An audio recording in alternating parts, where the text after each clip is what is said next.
Bayou-Ali and Dialogue of Energies in the Universe.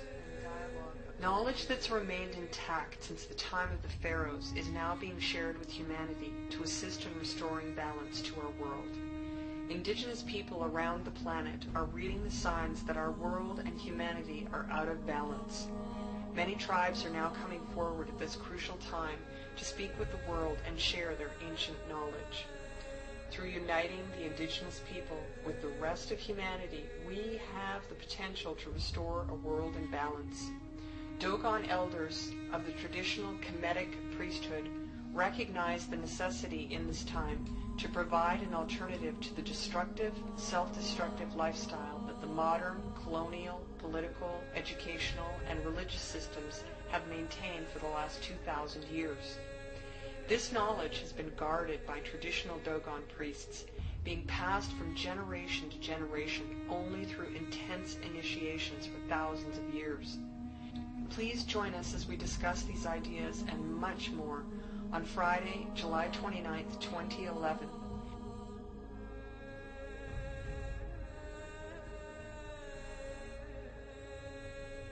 Bikbai, Inej Nima,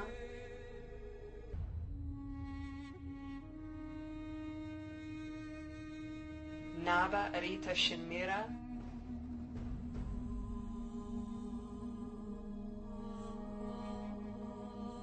and Miriam Delicato.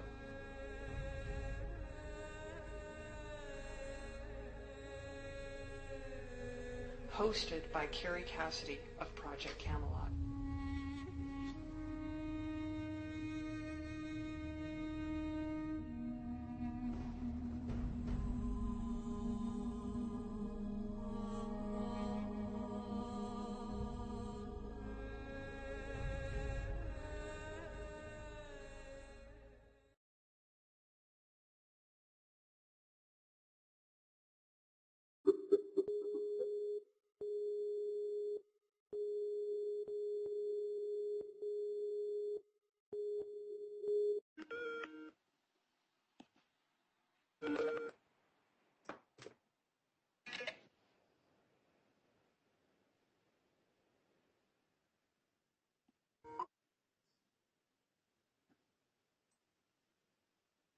Yes. Okay. This is Carrie Cassidy from Project Camelot, and actually just trying to do a couple of last-minute things here. Sorry. And so basically, this is Project Camelot. We are here and very happy to present the Dogon Speaking to the World today. It's going to be a very, very interesting event, and I'm going to have Miriam introduce our Dogon representatives, so to speak, and then what I would like is for each person to give a little bit of their background, sort of a bio, for assuming that not everyone in the audience will know who you are, and that includes Miriam. Okay, so why don't we start with Miriam and then go from there. Okay, thanks, Carrie. Well, I'll do the best that I can here to introduce these two amazing guests that we have here today, who I've had the great honor and privilege to get to know over the last month and a half, 2 months. And we have Naba Arita Shinmira, who is a member of the Dogon from Burkina Faso. And he is a very special person whose father carries a great lineage from the Dogon people in Africa. And just to mention that we may use the word Marita in place of the word Africa, as this being the original name that was used and is still used today. So that would be Marita. So this is Naba, and we also have Bikbai Enejnima, and I hope that I said it correctly, who also is an incredible person who is following the Dogon way of life and has been initiated into the Dogon following the elders in Marita, Africa as well. And I'll leave that a little bit further bio for each of them to continue if they choose to. I myself am Miriam Delicato, and my work in the last few years of my life have been focused on bringing attention to the indigenous people from around the world to have them have more of a focus as far as bringing forward sacred knowledge, ancient knowledge that has the potential to be able to help move along our society, to awaken them, to have a greater understanding of the energies that we're working with, and to also bring together people from around the world, not just the indigenous, but from all walks of life, to have an understanding that we have to make some changes in order to continue in our world. And a very big part of that has to do with our spiritual paths. So Carrie and the crew that has helped put this together, I send them all a very big blessing, and thank you very, very much for giving us the opportunity to bring these incredible people forward to the world. And I also am very excited to hear what it is that they'll be sharing with us today. Thanks, Carrie. Okay, Big Bai, do you want to say something at this moment, please? Greetings. My name is Big Bai Inejinima. I am a student of Master Naba Lamusa Mododenibi, who is the founder of the Earth Center, which is the school, initiatic school that he started here in the United States. I am currently the eldest student from this foundation that he built here in America, and currently the Hepu Mayor, or what people would call the eldest generational overseer of all of the schools. I was born and raised here in the United States. Okay, Big Bai, I'm sorry to interrupt you here, but your audio is not very loud, and I think people are going to have trouble hearing you. If you could speak a little closer and move a little closer to the mic on your computer, that would be better. Okay.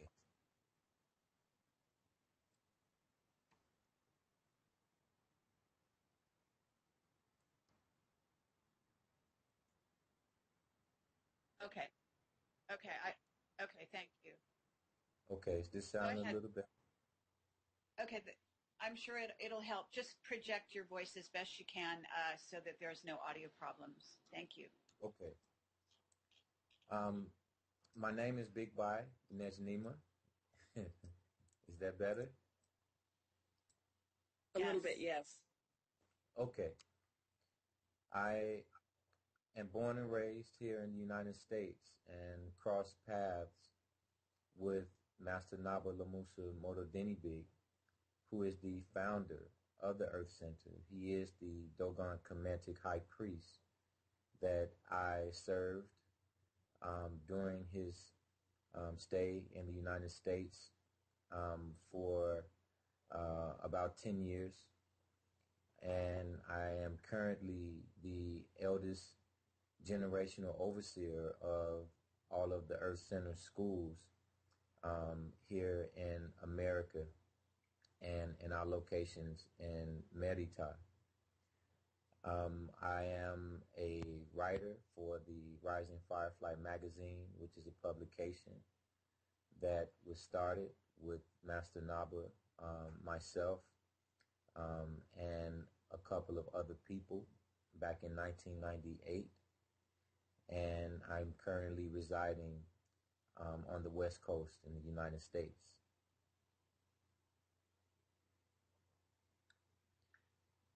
Okay, we seem to be having an audio problem. Is everyone able to hear him speak? He appears to be speaking here, but it's not visible. It's not audible. I can hear him perfectly, Carrie.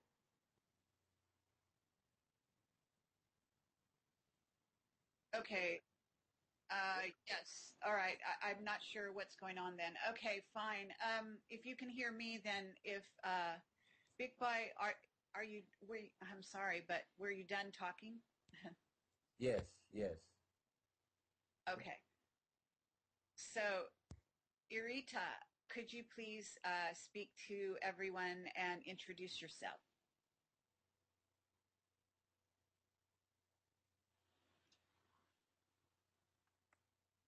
Hi everyone, my name is Naba Irita Shenmira, born in Togo in a Tim traditional culture, born and raised in Tim and traditional culture. I'm a Gurmanche, the Dogon tribe in Burkina Faso, and I'm a student of the Health Center, a school founded by Master Naba, who 15 years ago in US here, and I'm right now residing in Chicago and traveling to wherever the work is needed, traveling to go and get everything done. And yeah, so really that's what I can say about myself. That's coming from Burkina Faso, known as Upper Volta, around 60s. Thank you. Okay. Well, at this time, what we basically want to do is introduce the topic of bringing new energy into the world. And I believe perhaps, Vikbai, if you could start to address this topic, and then from time to time, whoever would like to speak, just simply go ahead and speak in relation to this topic. Well, the topic that we thought was appropriate to discuss today evolves around the Bayouali, which is the dialogue of energies coming from the earth and being reciprocated from all other celestial bodies back to the earth, and how this affects humans whose identity is linked to the earth itself. This is a very big topic, and it's very in-depth. There's no way possible, really, that we can fully explain the depth of this topic during this interview, but it will be our attempt to give a basic understanding, or just to have a foundational understanding of what this means, this dialogue of energies, and how this affects the human being on earth and his relation to the universe itself. Another topic that ties into that is not really totally separate, is the sidereal calendar, which is according to our teachings of the temples of the Nile and Niger valleys, the sidereal calendar is the oldest calendar known to humanity, but it is also the only calendar that the correct or precise time division can be observed through a phenomenon that we know as the heliacal rising, which deals directly with the Sirius or Sothis star in the Orion constellation. So this will be the basis of our conversations today. Okay, Big Bai, what did you want to say specifically about the Sirius star system? Only information that is directly related to our concept of time division and how that relates to even the effect that it has on the planet that we live on, which is Earth. Okay, and in what way do perhaps you could explain how the Dogon might view time differently? Can you repeat that? Perhaps you can explain how, as a result of the having, I believe the Dogon believe themselves to have come from the Sirius star system, and that therefore they view time differently than what mainstream people view time as. Could you describe how they view time? Well, I think there needs to be a better clarification or understanding of the Dogon itself, because many people have an idea based on what they've been exposed to regarding the Dogon that leads them to believe that the Dogon is just a specific tribe in a specific area of Merita. But that's not the case. The Dogon is comprised of bloodlines that goes back to the Pharaonic period and the Nile and Niger Valley civilizations. When the invasions started happening in Merita, the Dogon, who were considered the upper echelon of the Kemetic society, they went to different areas of Merita in order to preserve the mystery school knowledge that they were upholding in what we now know as the Nile Valley. Some people may say Egypt, but this was long before the word Egypt existed. Therefore, with that being the case, there are many different aspects of the Dogon, and these different aspects, they carry their own traditions, so to speak, although they're all tied in to one, but they carry their own traditions. The Dogon,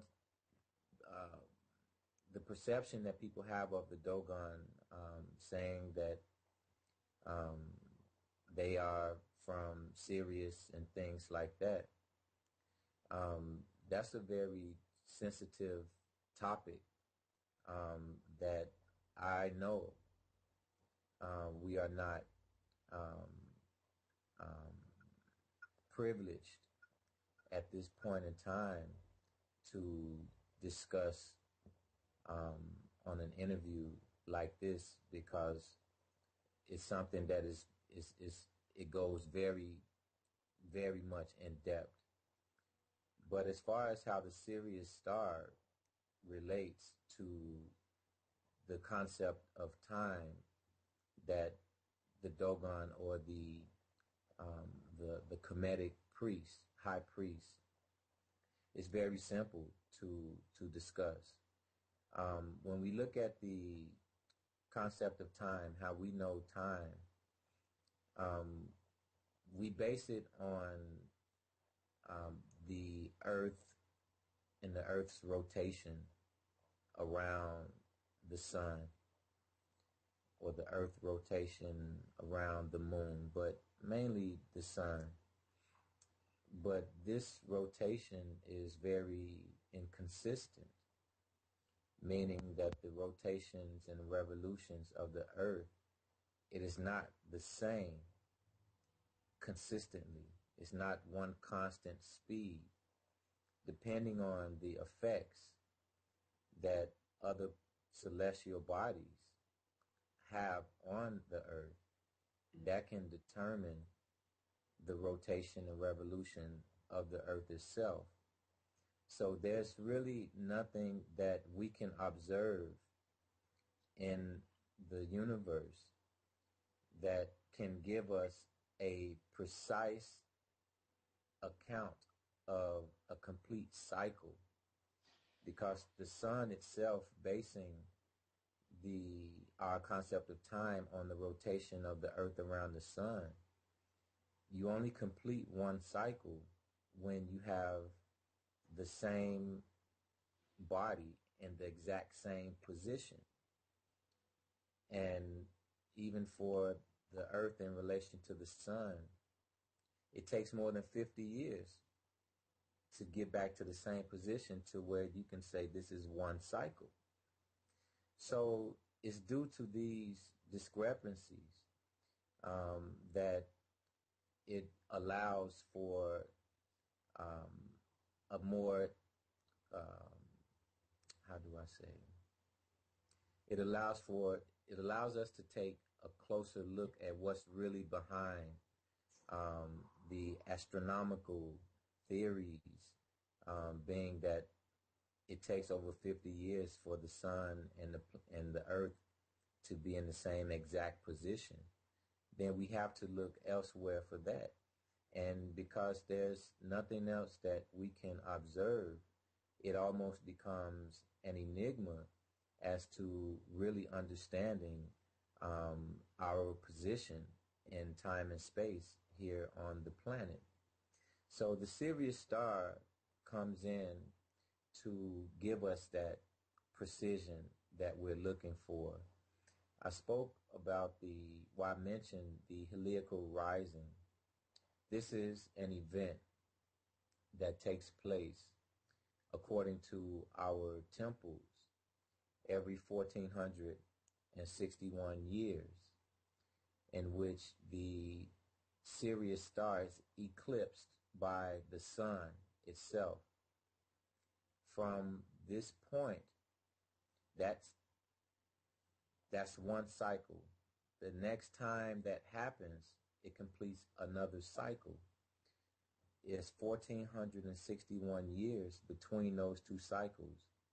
And it's this cycle that has been observed by the Kemetic culture for millennia. We're talking at least that we are aware of 73,000 years ago.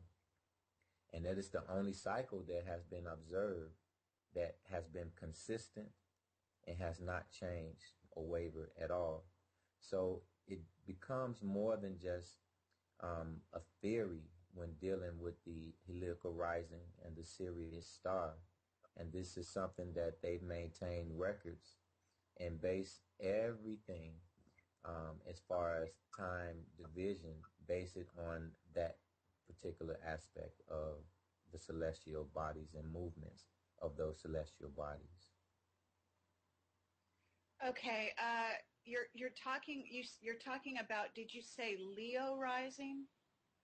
No, heliacal. Okay, what is that? Heliacal rising. That is the name of the phenomenon that I was just speaking about, where the sun eclipses the Sirius star. Okay. Okay. And you give it a name, which is, I'm sorry, could you repeat that name again? Heliacal? Yes. Yes, heliacal rising. Okay. Is this what you're speaking about? Are these teachings that you have been taught from the Dogon priests?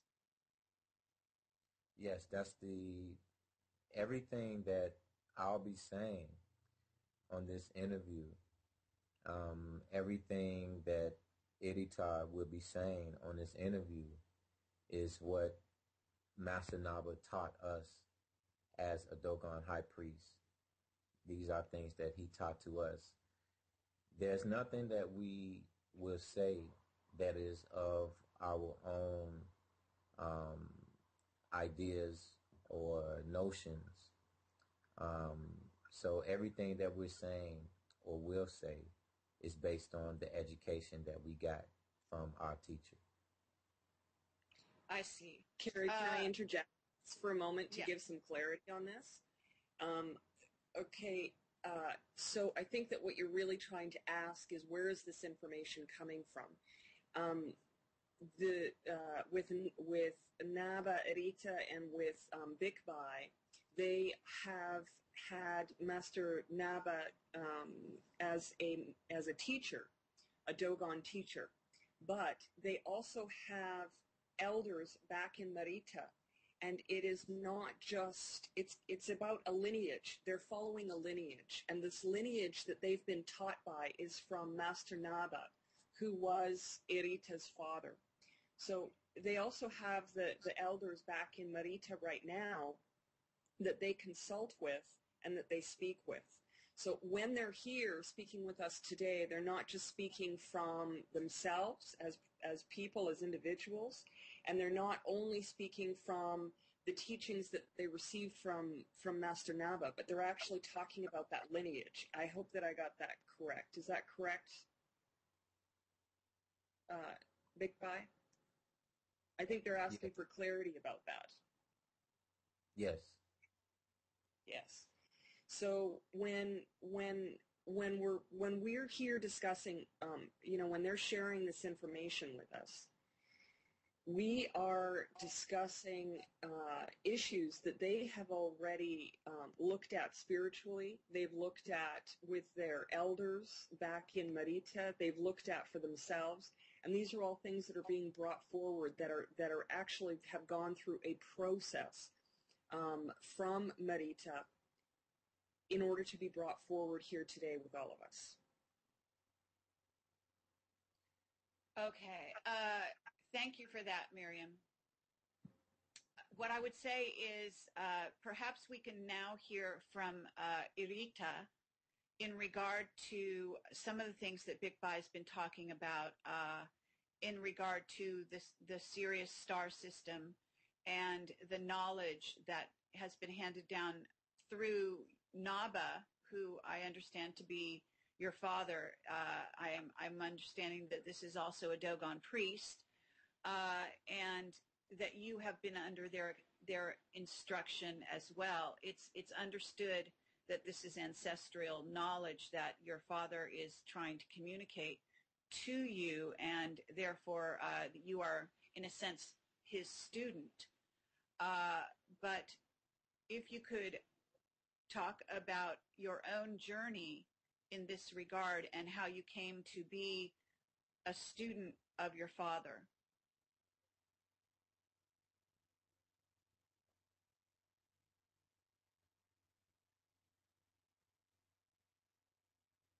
Thank you, Gary. Yeah, really, this is a very special show for us, and yeah, I don't remember when was the last time someone coming directly from the initiation come directly from Africa with the knowledge of the initiation comes to really share it with the Western world. So we really made our decision right now to break that silence and come out and really help people. Because asking the question you asked to really answer it, just want to say that we are like helpers of the humanity. And this is what has been going on for thousands of years with our bloodline. And you can just look in any spiritual institution or any religious institution, you will always see that the people taking care of the spiritual side, the spiritual aspects of that institution, of the community, of the society, is related to the bloodline that we are. We are a bloodline of people taking care of the deities, taking care of the gods since the time of Pharaoh. So really, my journey, yeah, I would say I went to university. I went to school. I studied accounting. I went to university. I'm speaking English right now. Not everyone is allowed to speak English from where I'm coming from. But all that, I'm just kind of grateful to my father, Master Naba, for him allowing me, guiding my step in the way I'm getting to be close to the colonial world, to the Western way of living, but at the same time, keeping my roots deep in the ground, meaning keeping the initiation knowledge, keeping the integrity of who we are. So my journey is just very simple, just like how in Merita, Africa, for thousands of years, ancestors and deities and all that, how they've been working, whatever they've been doing, all that has been like in archives, they record everything. And those things, for a person to be able to reach those things, you need to be part of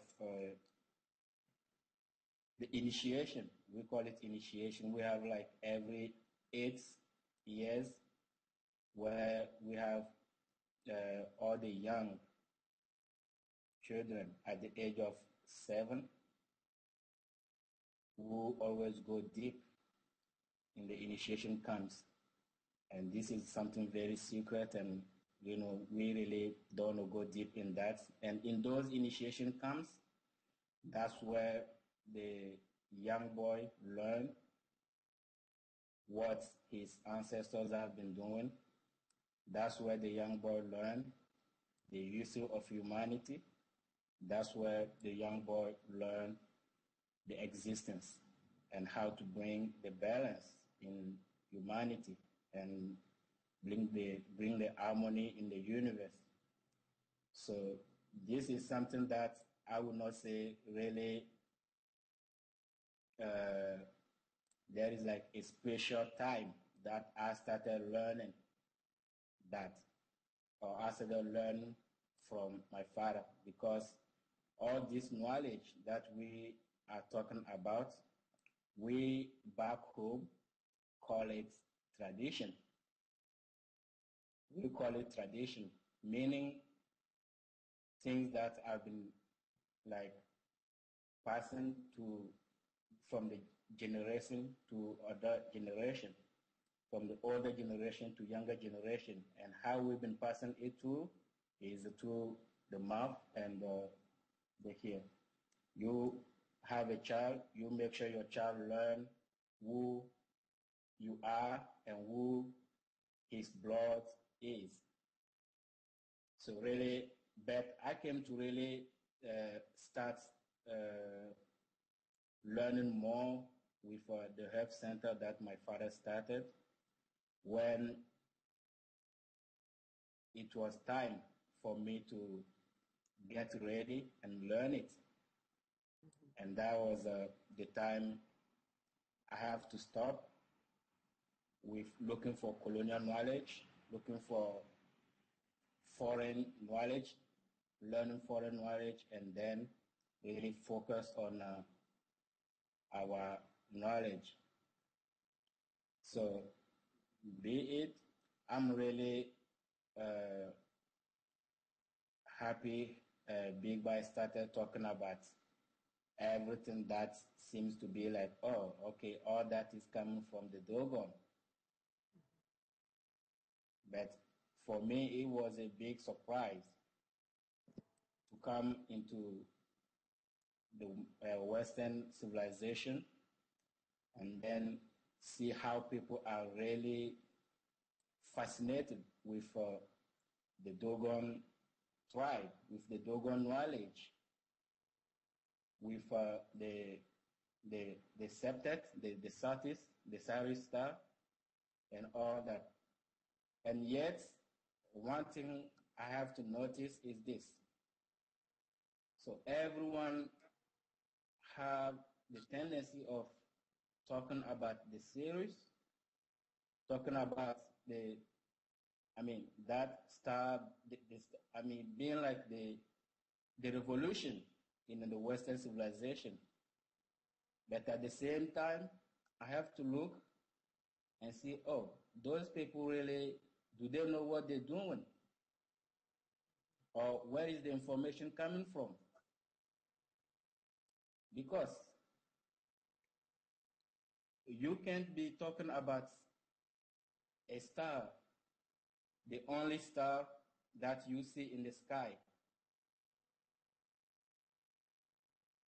the brightest star in the sky. You can be looking at it, talking about it, trying to build all kind of knowledge, all kind of illusion or superstition around it, and yet you don't follow the cycle of that star. I noticed here that we following the calendar. The calendar that I'm right now in Chicago, in the U.S., and I bet it's like in every modern society where people follow the Gregorian calendar. And then we ask ourselves, this calendar is based on what? Big Boy already said it. The moon, the sun, the earth, they are inconstant. They don't have constant rhythm. They don't have a constant cycle. So if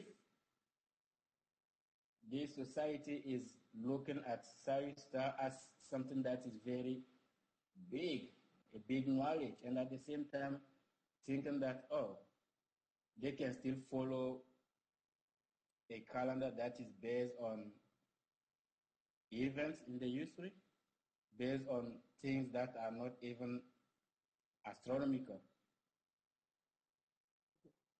So really, I think this is going to be a good discussion. I don't know how long it's going to take. And, yeah, Big Boy and I would say maybe all our listeners, they are kind of lucky because many things we're gonna say they will like it, many things they will not like it, but those are just the truth coming from where we are. And one other thing I want to mention for people to understand, wherever they are, is this. When we're talking about Dogon people, just don't look at people in the cliff of Bajangara, Mali. Dogon are all over Africa. Dogon, you can be a Dogon if only you know your initiation and you kept it intact and you kept living your life based on the initiation, based on what your ancestors have been doing. I saw some people here saying that, oh yeah, there's some Dogon who are Muslim or some Dogon who are Christian. I'm like, they are not Dogon. A real Dogon, even your deities, your ancestors will be against you. It's like you become like a traitor when you leave your knowledge to start following something else. So the Dogon are all over Africa. Just don't, if really this civilization wants to get healed, let me say that, get healed, fix what is wrong, and get the real knowledge, get the truth into everything they're following, let's look everywhere. Those people in Badiangara, we respect them. They are really Dogon. But we don't want it to be as a propaganda where people will think, okay, yeah, that's where everything is. Someone will go 2 weeks, come back, write a book. Yeah, I went to the Dogon, I got the knowledge. You just said it. Dogon people, I don't know where you got the information, Kerry, but I know maybe you read it somewhere or someone said it. And if you have to see who told you about it or who wrote about it, it's going to be someone who is not even from the Dogon in Mali. When saying, oh, okay, the Dogon are coming from the Sari star, no, that's insulting human intelligence. That's really insulting human intelligence to say, okay, Dogon are coming from the Sari star. If someone wrote something like that or is talking about those kind of things, that's an insulting human really mentality. You can be living in another star and come live on Earth. Those are two different things going on. So really, the Dogon are all over the world. During the migration, during the invasion of the Roman and the Greeks and the Persian and all that, they just invading looking for whatever they were looking for. They're looking for knowledge, or they are envious or jealous about how the civilization was going on there. But really, during the invasion, the knowledge, what people call Egyptian knowledge or Kemetic knowledge and all that, those knowledge we kept them very intact. We did no corruption with those knowledge, and those knowledge still live, and people still living by those knowledge, those rules, those spiritual things, and all that. So okay, when you say since the invasion, which invasion are you talking about? Are you talking about the Arab invasion? I'm just putting everything together where Arabs really, they were really the first one to invade Africa, to invade the Kemetic civilization, and then came the Greeks and the Romans and all that, the Persian and all that. So I'm talking about those invasions, just to explain to the listener that during that invasion, we have to run away. Meaning we have to protect what is protecting the universe. We have to protect what is there, that is the source, that is like helping us keep the universe in balance. So how are we going to do that? Just allow those people having those knowledge, taking care of those knowledge, taking care of everything, to migrate inland. So during the migration, so we didn't just those priests who were taking care of those deities and gods and all that. We didn't go in one place. Everyone went on his way. We have even stories, we have even facts in the initiation camps explaining all of that. Carrie, okay. Can I interject here for just a moment, please? Yes. I'm going to try to do this to the best of my ability during this program a little bit, because just to give some clarity to the listeners, okay? Arita, who was just speaking here, he was never in North America. He actually came to North America for the very first time about 2 years ago. So that was his very first experience in North America. And during our conversation since we've met, I can tell you that, North America is not his favorite place to be. He'd like to be back in Africa, in Marita. And just to give that a little bit of clarity. Also, what the Dogon are and who they are. I think that what he's trying to say is that the Dogon, when they were initially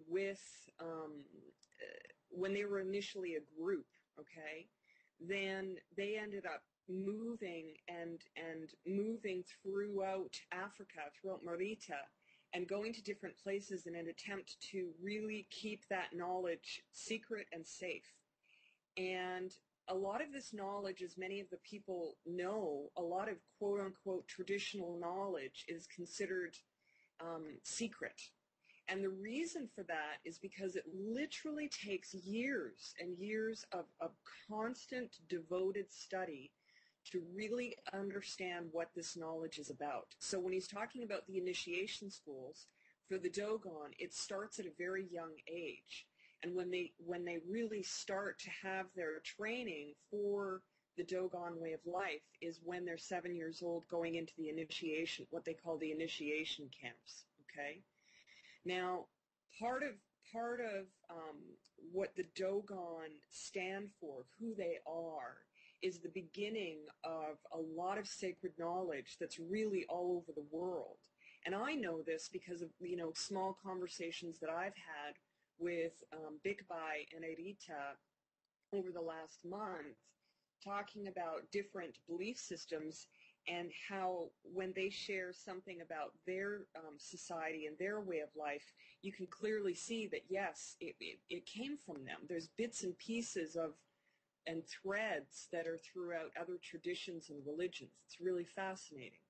So what the purpose of a Dogon is, that's a question that I would like to have Erita and Bikbai talk briefly about what the focus and the purpose of being Dogon is. Because with most traditional people around the world, traditional people, meaning indigenous people, the purpose of following that tradition is to live in a balanced, harmonious way of life between the earth, humanity, and the rest of the universe. And so to sort of lead us into this awakening that we are also going through on the planet, to really get into what it is that the conversation is leading to here, which is the difference between time and space, and the Bayu Ali, which is the energies of the earth and how they move through us. So what's the purpose, the life purpose of a Dogon? And how does that relate to the Bayu Ali? That's what I'd like to ask. Big Bye. Okay, can you hear me? Can you hear me? Hello? Yes.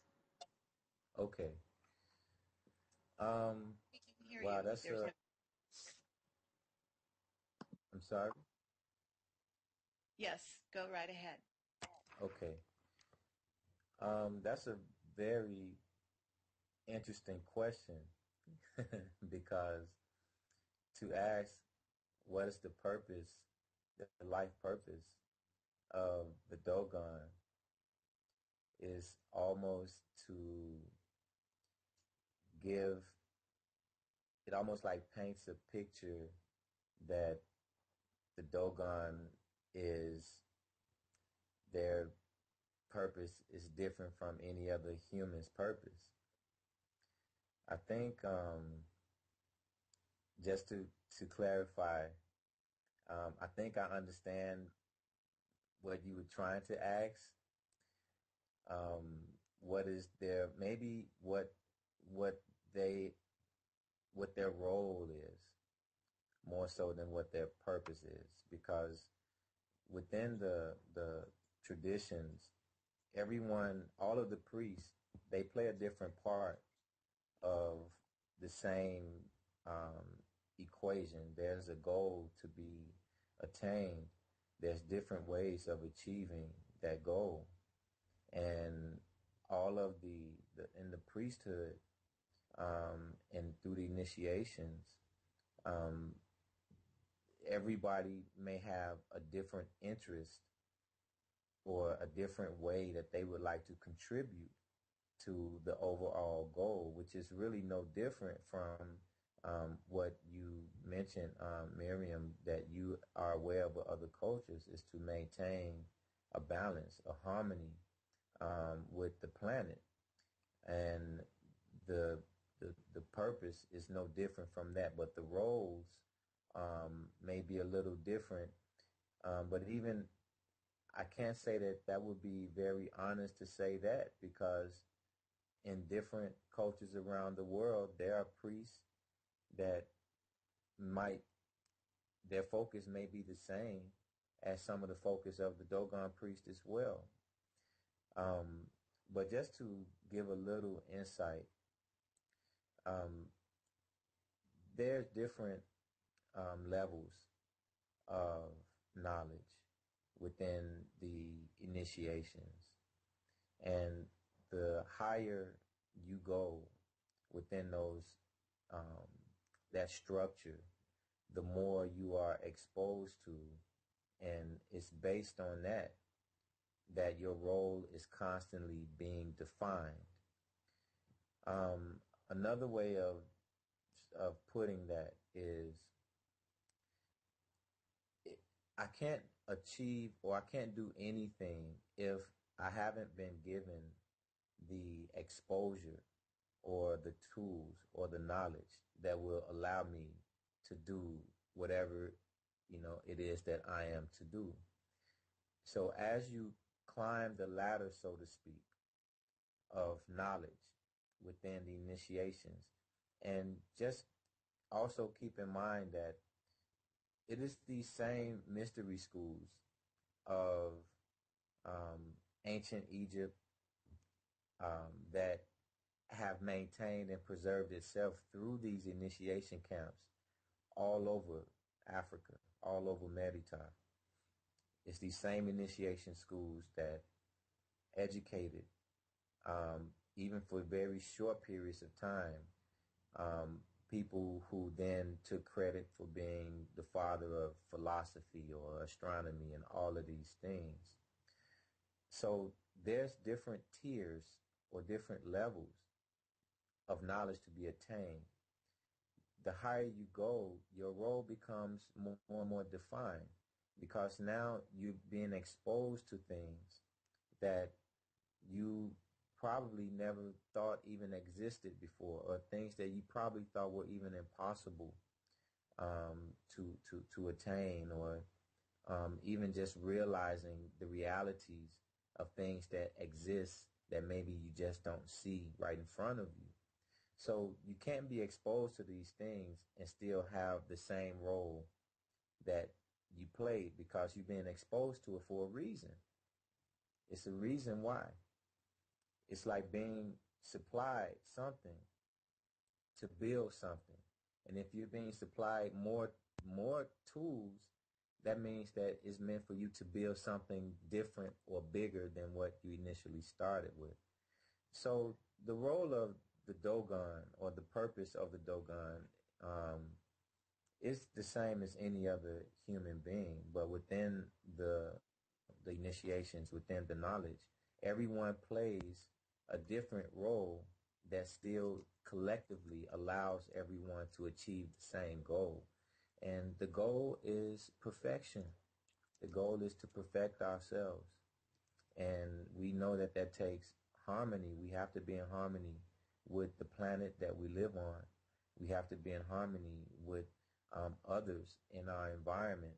And this is a very daunting task, because as human beings, we are much harder to keep up with, for the energies to keep up with, because we're moving around all of the time. If we were just all trees or mountains, plants, it'd be a lot easier to have and maintain a harmonious existence, because we're not becoming obstacles to this dialogue that the earth has with every other celestial body in the universe. So this is kind of a segue into the Bayou Ali actually, but I'll wait until maybe a question specifically about that is asked. Well, no, actually, Big Bai, that's very good information, and I think that this is a good time to address somehow the knowledge does relate to what you call the Earth's dialogue with the rest of the celestial bodies. I think that that's an important subject, and that's actually very important to the world consciousness at this time for all people. And I would also like to say that when you talk about the traditions and you talk about the priesthood, in my view, traditions and priesthoods are no longer appropriate at this time on the planet. And I think that it's important to break down those walls of tradition and to release the information as I believe that your priests are sending you out into the world to speak at this time for just that reason, that perhaps the knowledge has been kept secret for a purpose, but that at this time humanity must speak to itself and to each other openly. It is not a time for secrets, in my view. And that's what this dialogue is all about here. So if you, let's see, Irita, if you would like to talk about how the Earth as a celestial body is speaking to the other celestial bodies and energies in the universe, as well as here on the planet, and how these things manifest from your perspective or from the Dogon perspective, please do so.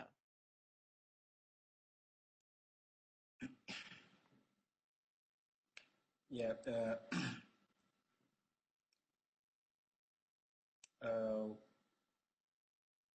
I just want to make a comment before I go into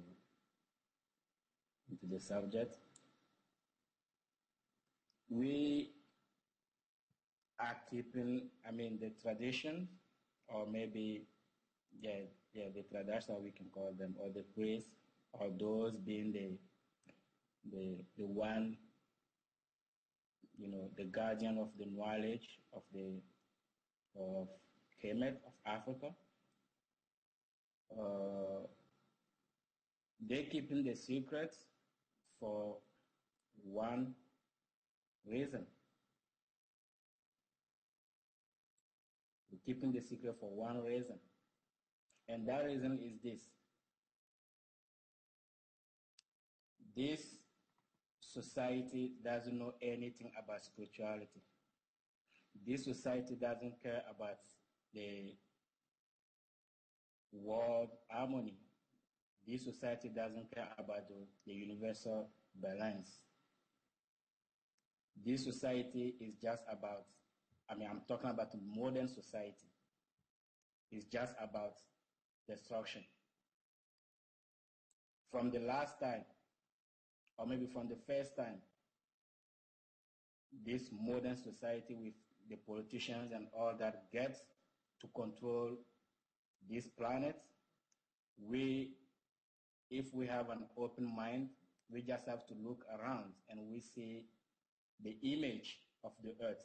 And the image of the earth right now is the image of the intention of the people being in control of this planet. So those knowledge we have, those knowledge that we carry are very spiritual. We have even rules. We have even commandments that we follow. Our lives are based on rules, things that you cannot do.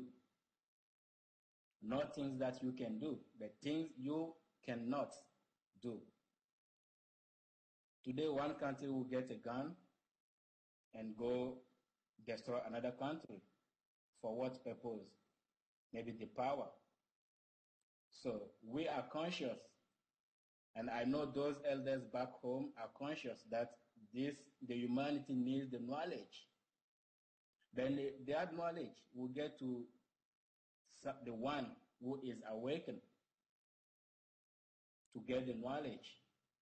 I'm sure we're not the only one, being here and talking and, listen. Many people are on it. What are the intention of those people? I can't really say it. So that's the main reason we're keeping everything secret. Even American government has secrets that they don't. That's why maybe they have like what they call secret service.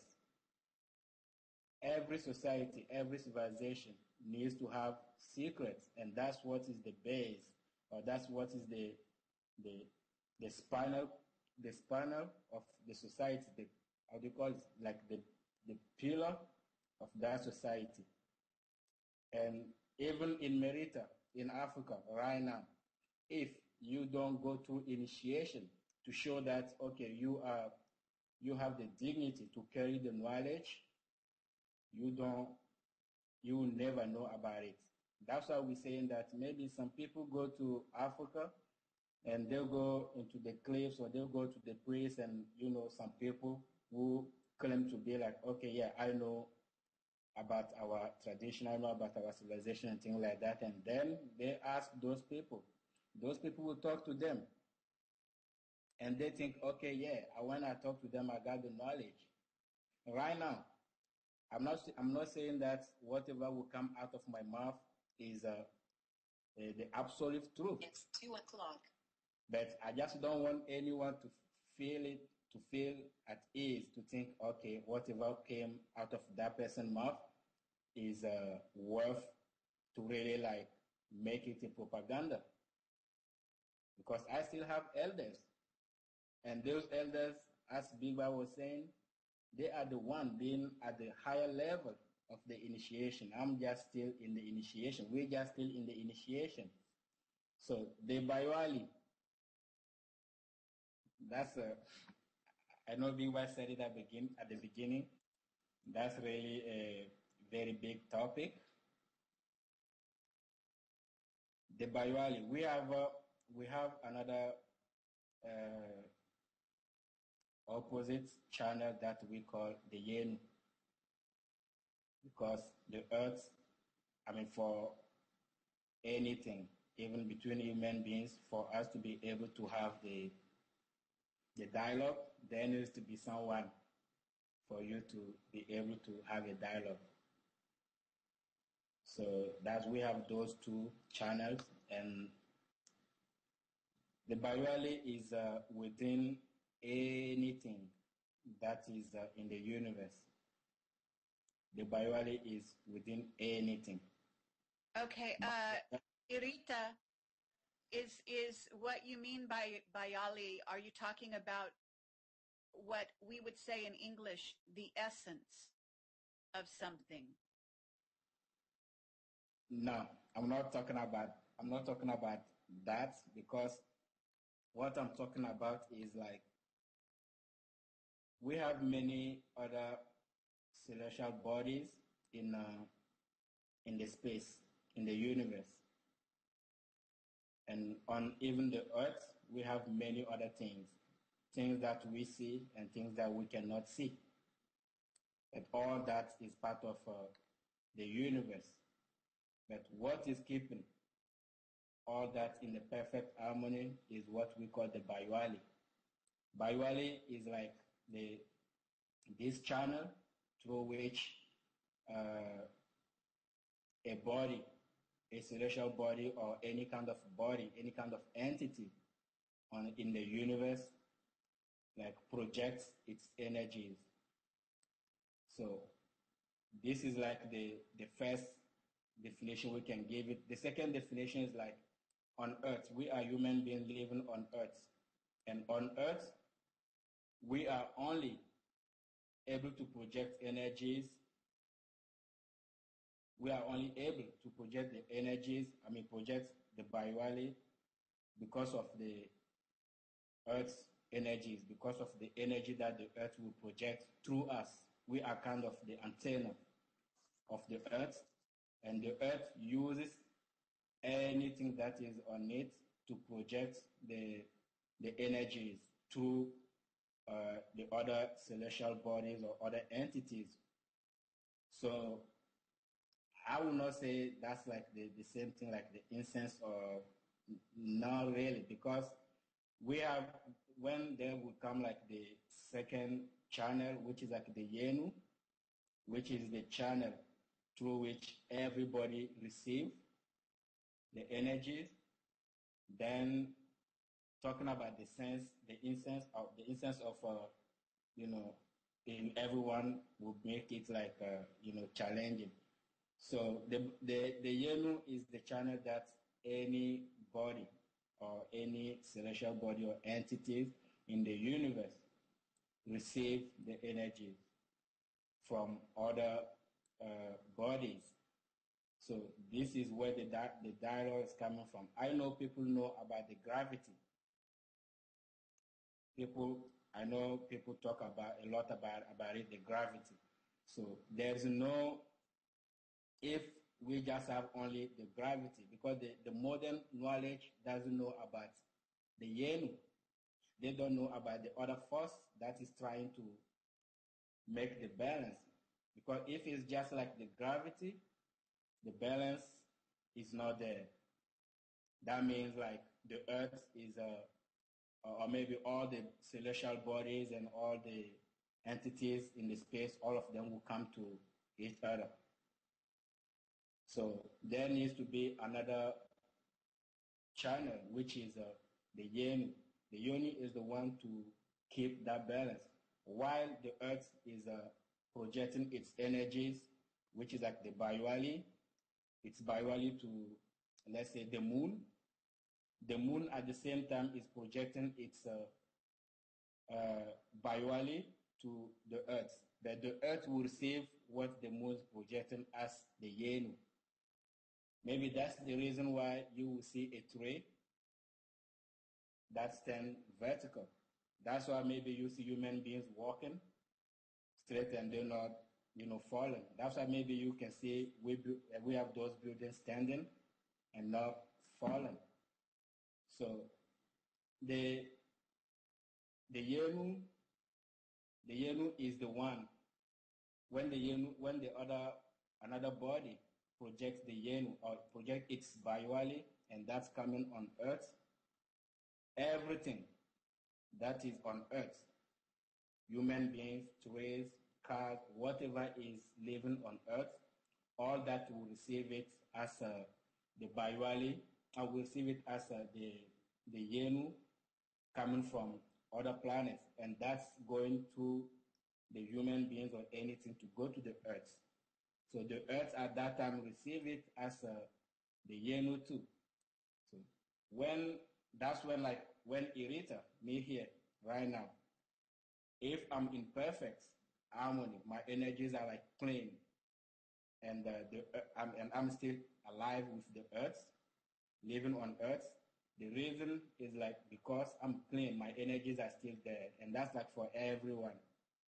So when a human being or when an entity becomes like the handicap of the dialogue, maybe the sun is projecting its Baywali to the earth, and there's some kind of blockage in my body, this body, and that blockage doesn't allow the earth to receive it, because everything on earth is in a perfect harmony. Anything that you see on earth is in perfect harmony, because the earth itself needs to be in harmony with all the other celestial bodies. So when it comes to me and I'm not able to digest that energies, for that energies to go to the earth will consider me as useless, meaning the earth will set me for a self-destruction, meaning it will start going where I will have to maybe die, because that body is no more useful for the earth. So that's why really in the tradition we say it will take more than a sickness, more than accident or anything to say that someone died. for us to say that, oh, maybe my father died. What was the reason? To say, oh, maybe because he was sick. We just, without knowing, blaming the sickness. Because the earth is the one controlling all the destinies of everything on living on it. And so that's the main reason, like, this subject is very important. We can't really go into, because I know right now people are expecting for us to start talking about the stars, talk about whatever is there, the Dogon astronomy and all that. But as we say, you cannot learn a knowledge without learning what those, the first thing that those people base everything on. So we can just tell everyone what the service is, what the service is doing and all that. But without knowing the basic stuff, we're not doing our job of giving the knowledge to people. So we are trying at our best. I understand. Okay, thank you, Irita. Big Bai, if you could speak at this moment about some of the things that Irita has touched on, and thank you very much, Irita, for that. That was very good information. And I think that it will still be a little unclear to people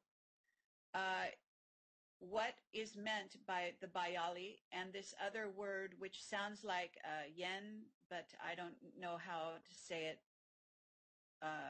correctly. So Big Bai, if you would like to speak now to, again, what is the nature of Bayali from your perspective, and also how it interacts, how the earth, in other words, if a person is going to die, how the earth basically is the arbiter, in our words, sort of whether a person will live or die on the planet, on this planet. Can you please speak to this? Yes. Can you hear me? Yes. Okay. Everything that exists, let's start with the earth. Everything that exists on this earth, it has an energetic platform. It has an energetic platform. This platform and this energy is what allows life. If that is cut or no longer, if it's no longer there, that person, that plant, that tree, or whatever it is, will cease to exist. There will be a phase of decomposition and things like that. This platform, which allows life on this planet, is what we call the Bayou Ali. The Bayou Ali is like just a loose term. Let's look at it like a ocean that's inside the core of the earth.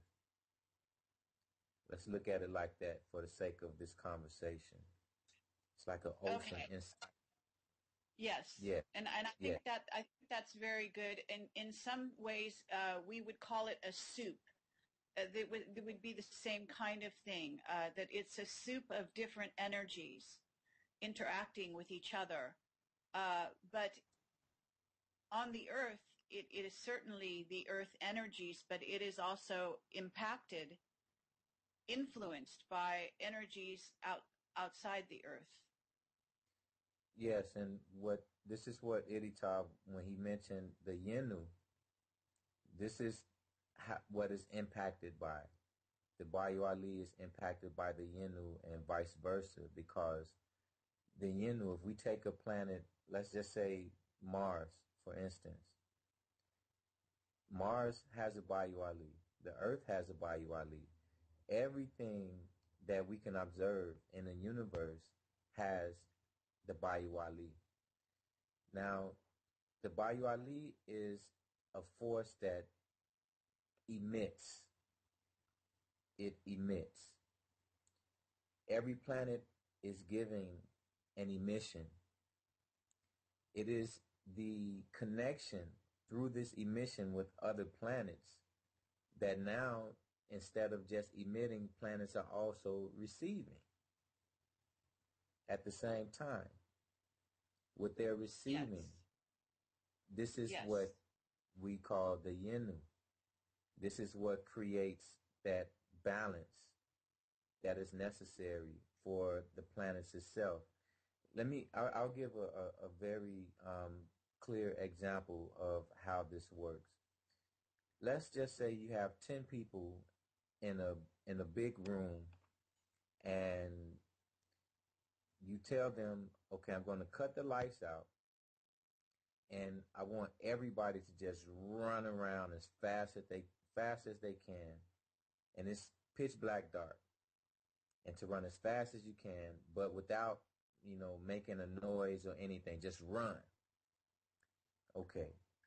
Chances are there's going to be some injuries. Now, if you take the same scenario and you say, okay, this time when you run, it'll still be dark, but this time I want you to yell as you're running. The chances are the injuries will probably be less or non-existent, because as I'm going through, I can hear what's next to me, so I know where to avoid going so that I won't have a collision with someone else. I'll even be able to tell if it's a man or a woman. I'll even be able to tell if it's a boy or a girl. Even if it's an older person or a younger person, all of these things I will be able to identify because of what they're projecting to me. Although I'm projecting at the same time, I'm also receiving what they're projecting to me. This is the way that it works with the Bayu Ali and the Yenu and all of the celestial bodies. This is why... Yes, we would call this emanating. You understand the word emanating? That's what we would call this. It's a form of communicating between bodies. Okay. Yeah. But traditionally, we know this as the Bayu Ali and the Yenu. Yeah. Because what I would just like everyone to know is like, when we talking about those knowledge, we just don't want the concept to be like confused, because like the Bayuali and the Yenu, really with someone who knows how to really manipulate them, you can control them. We control them, we change them, we do whatever we want to do with the Bayuali and the Yenu, because they are not really like non-material to us. Those are like things that seems to be like touchable, like you can touch them and you can move them and bring them back and do whatever you want to do in the way to be able to bring that harmony. So I don't know if with what Gary you saying, if that's like the same way, with the same concept.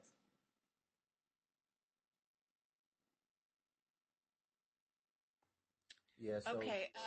Well, how you deal with this, you understand, is it may be different depending on the person, okay, and depending on the purpose.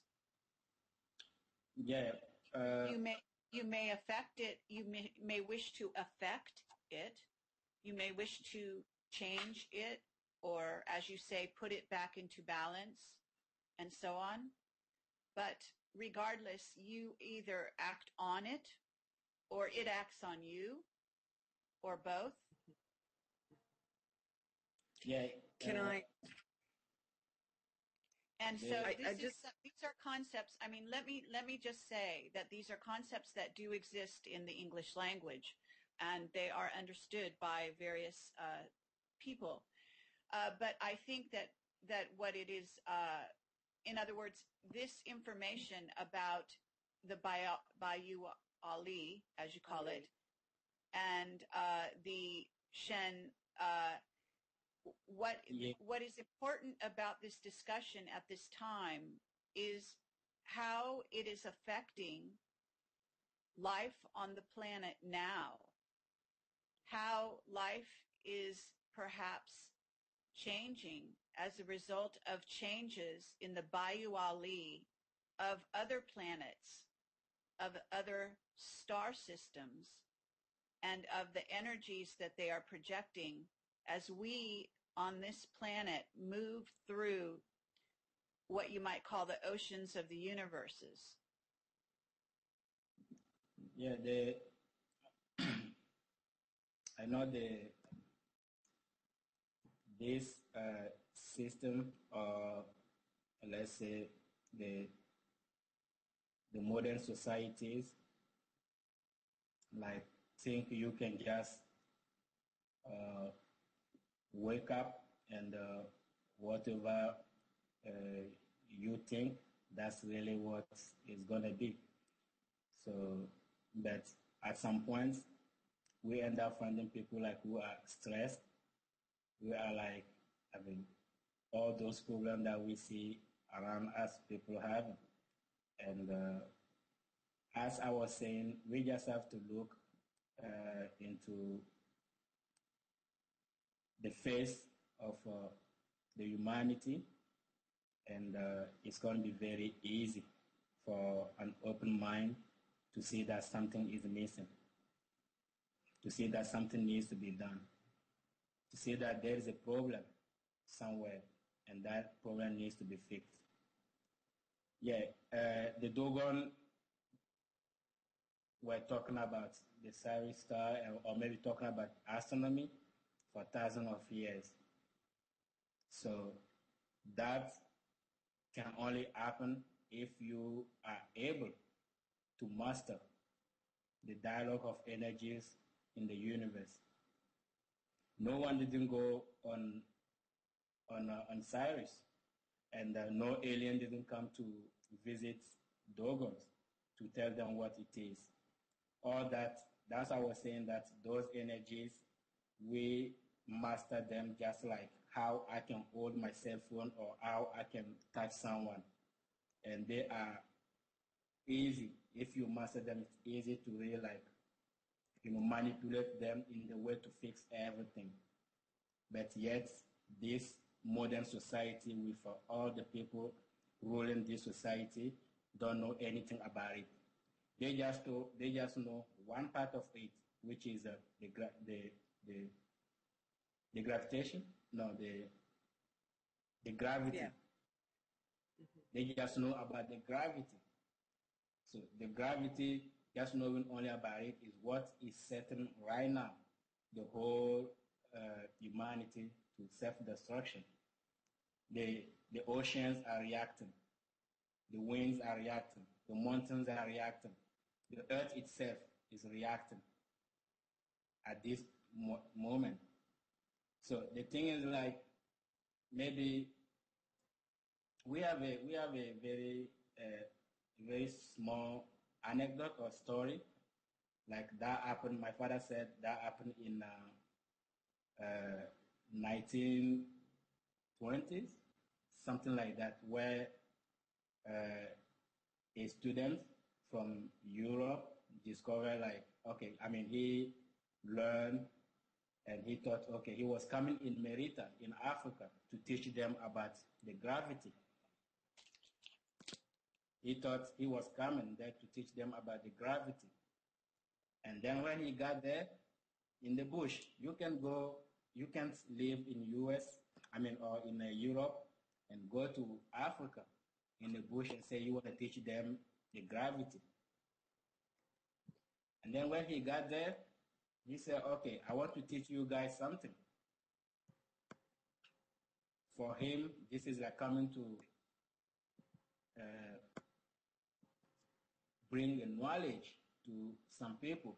But at the end, he understood that those people are already like beyond, way, way, way beyond what he was calling knowledge.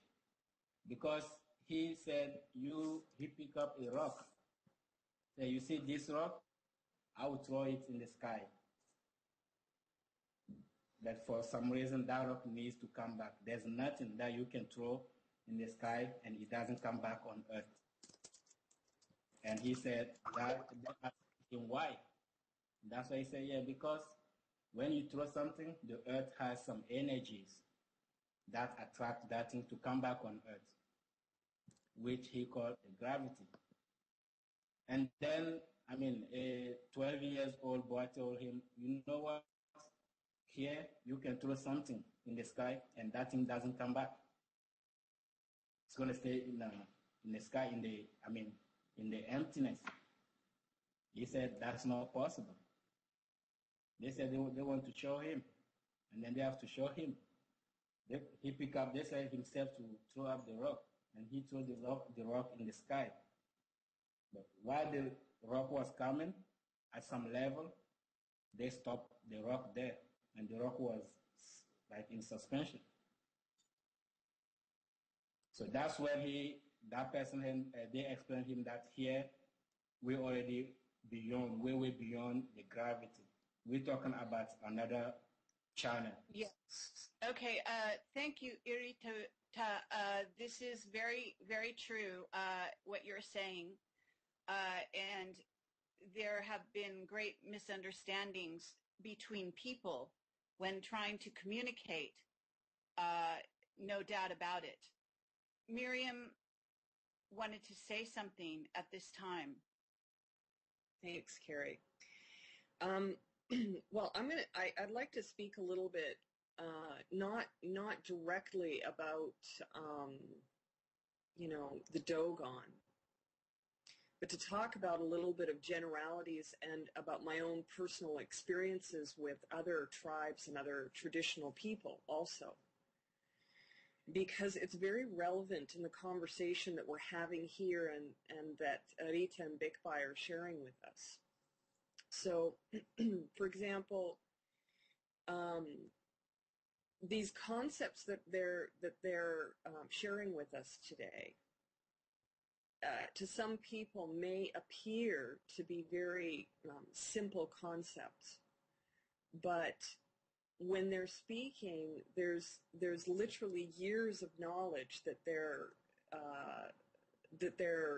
they've been taught about the intricacies of this kind of teaching and knowledge and information that's interrelated to everything. And what they're talking about, I think, from looking at other tribes, if I take it into that relationship, there are other traditional people who have the ability to work with the elements of this world, and that's part of what their ceremonies are, is to hold all of these energies in balance between the earth itself and the rest of the universe in all of life that's out there. I know that there's a lot of people who are very interested in how it is that we can restore the balance in this world and how we can better ourselves spiritually in order to bring about a balance back into this world, onto the planet. And many people out there are teaching these concepts and ideas of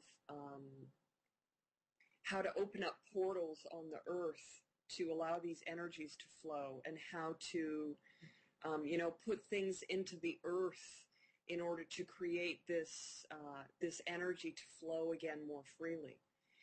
Now, from listening to Erita and Bikbai here, what's being shared is that we ourselves as human beings, and I know that they'll correct me if I'm not getting this right, is that the human beings that are here on this earth are one of our functions, one of our jobs here to be able to facilitate this balance coming back into the world is to leave ourselves open to this energy flow and to be clear with that energy flow. And that's part of our, quote, responsibilities as human beings on the planet. Now, Erita just touched on that, saying that the earth is feeling it, and that the oceans and the planet is reacting, because these energy flows of the Bayou Ali, the energies of the earth, reaching up to the Yenyu, where it's going, and the communication is being blocked. So we as human beings have the ability through spiritual development and allowing those energies to flow, have the ability to assist in bringing back the balance to this world. That's what I'm understanding. And that's a personal belief that I have of myself in the other indigenous cultures that I speak with and that I deal with. And if it's possible to talk about that a little bit, to really understand what, I mean, we can talk about this, we can talk about the stars, we can talk about the energies, but really what is it that we as human beings can really do in order to assist the Bayou Ali and the Yenyu to flow more freely, to be able to bring about balance into our world and bring about a deeper spiritual understanding between all of these things. And Miriam, so that's my first question. Thank you. I think that's a very well put question. Carrie, one more thing, please. The other aspect of this, which is really important to understand in this process, is, and this gets touched on, and it's a very sensitive subject matter for all, quote, indigenous people who are carrying sacred knowledge and traditional knowledge, is if we use this information incorrectly, or if we're only using part of it, meaning all of these, quote, teachers out there that are taking just pieces, bits and pieces of this traditional knowledge, how can we affect it negatively? And that goes hand in hand. How can we use it in a positive way, and how can it affect us in a negative way? So, thank you. Carrie? Yes, thank you. Okay, could we have Big Bai address some of these things that Miriam has just spoken about? In other words, how humanity can begin to work with these energies and help facilitate the flow. Yes, I understand. I think it, as I mentioned when we first started this, that within this period that we're talking, it would be very difficult to give a in-depth understanding, because it even takes years to get to that point. But on the basic level, the earth itself, if that dialogue is not maintained, if there are things that are presenting itself as an obstacle to this dialogue being maintained, plainly put, the earth eliminates it. The earth would even sacrifice every being on the planet in order to maintain the harmony with everything else in the universe. The reason why we don't observe life on other planets is not because other planets are not capable of producing it. It's just easier to maintain a dialogue that is necessary for that planet to survive. As humans on the earth, when we reach that level of, that really our behavior dictates, if we are showing and proving that we're not even interested in being preservers, when our mentality goes more so to the side of destroyers, because really, Carrie, there's no gray area. Either you are a preserver of life or you are a destroyer. But we like to find like some type of psychological comfort within being in the gray area where we'll give reasons for our destruction and the destructive things that we do. Well, when we carry this type of mentality, and being that our identity is linked directly to the planet, being that we are being used as antennas, so to speak, for the earth to maintain its dialogue with everything else that is so much bigger than ourselves, with the behavior that we display, the earth itself, we become like obstacles to this dialogue that's taking place. So the earth triggers a self-destruction mechanism inside of us, and it sets us for self-destruction. But the way self-destruction works is usually you don't want to just self-destruct by yourself. You usually involve many, many other people who also become victims or even accomplices to the self-destruction that's been set inside of you. Now, I'm speaking on the individual level. Planet-wise, it's the result of the destructive attitude with the nature. These are things, trees. The earth need everything on this planet is here for a reason. There's nothing that is useless in the existence. Just like you'll get sick and maybe you'll go to the doctor and get your tonsils taken out. Say, there's no use for these. You'll be okay.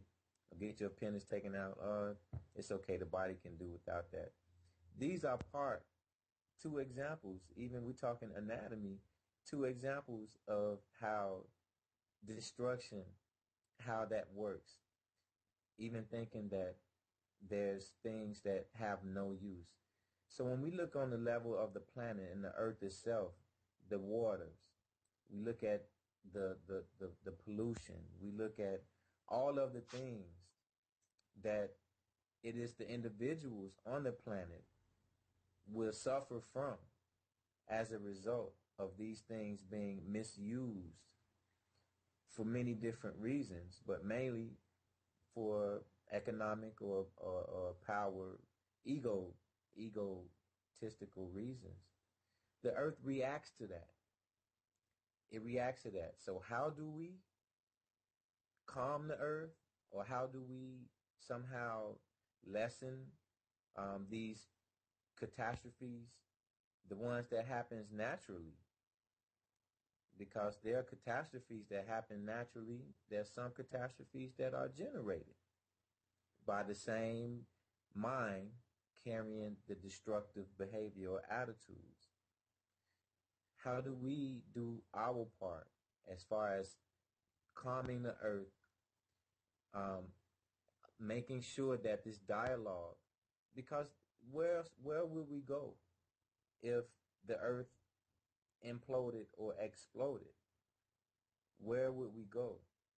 That's the first question that we should ask ourselves, to those that are creating all of these instruments that can literally destroy continents. Where will you live? Unless you already have some other plan, where will you live? So to try to get more specific, Carrie, regarding what do we do, it is in our behavior. Iditar mentioned that we have rules that we live by. We have taboos. There are things that was presented to humanity that we will not do at any cost, because we have to understand the sacrifices are not just made for the individual, but it's for the whole. And you can always go back to the question: if you destroy the earth, where will you go? Where will you have to live? You're a human being.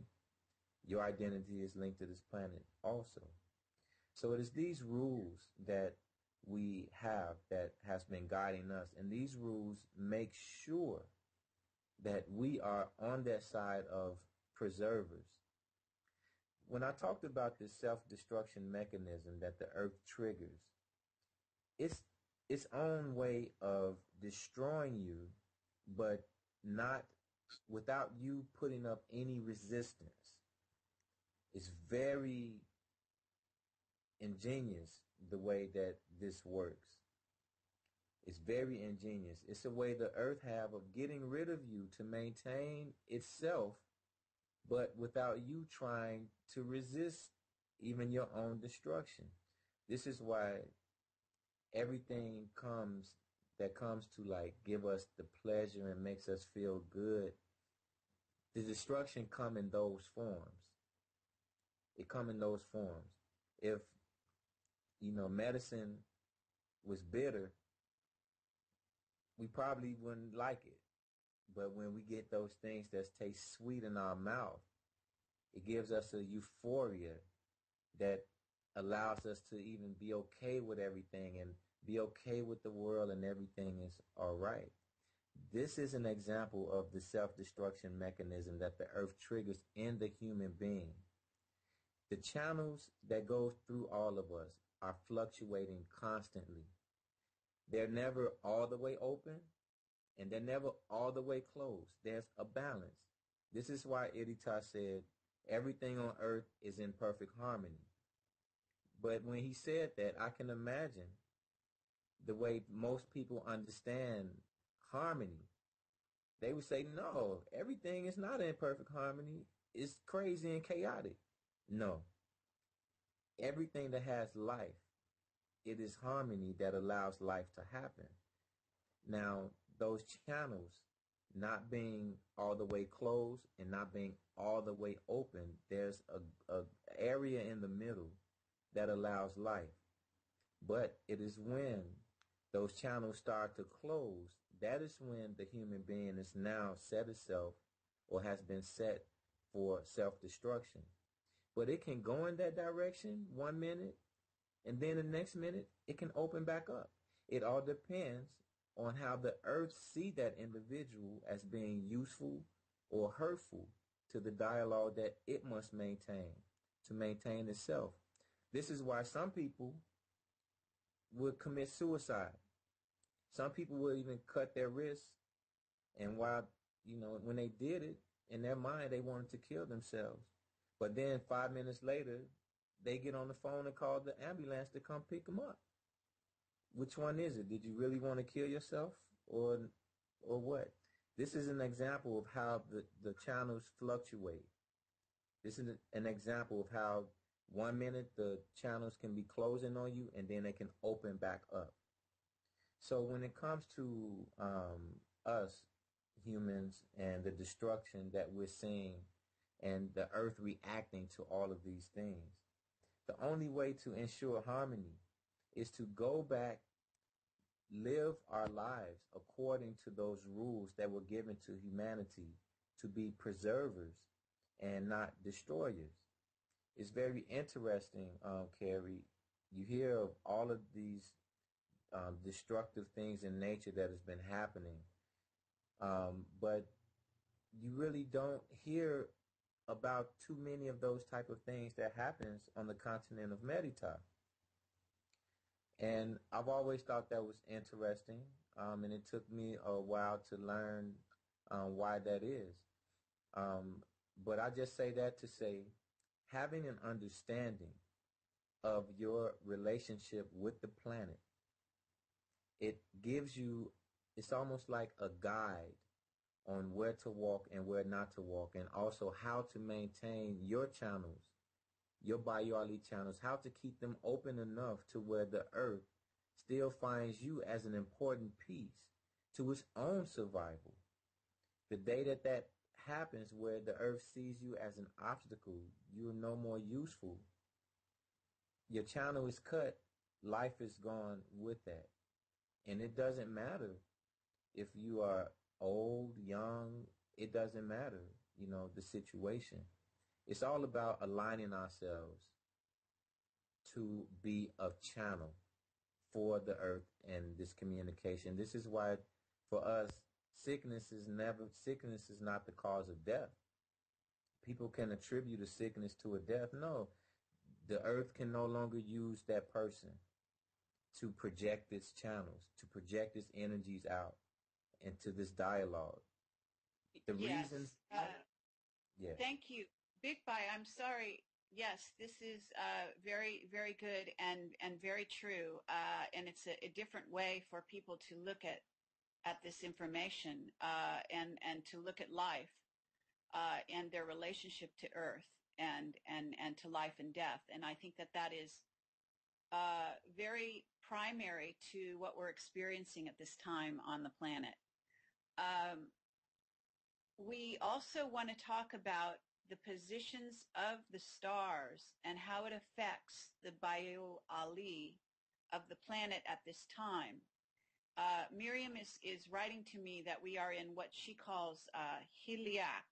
I don't know how you pronounce it in your way, but which is the Heliac of the star of Sirius now. And perhaps you can speak about that and how that's affecting the Bayou-Ali of this planet, the Earth. Irita, would you like to speak about this? Yes, guys. Yeah. We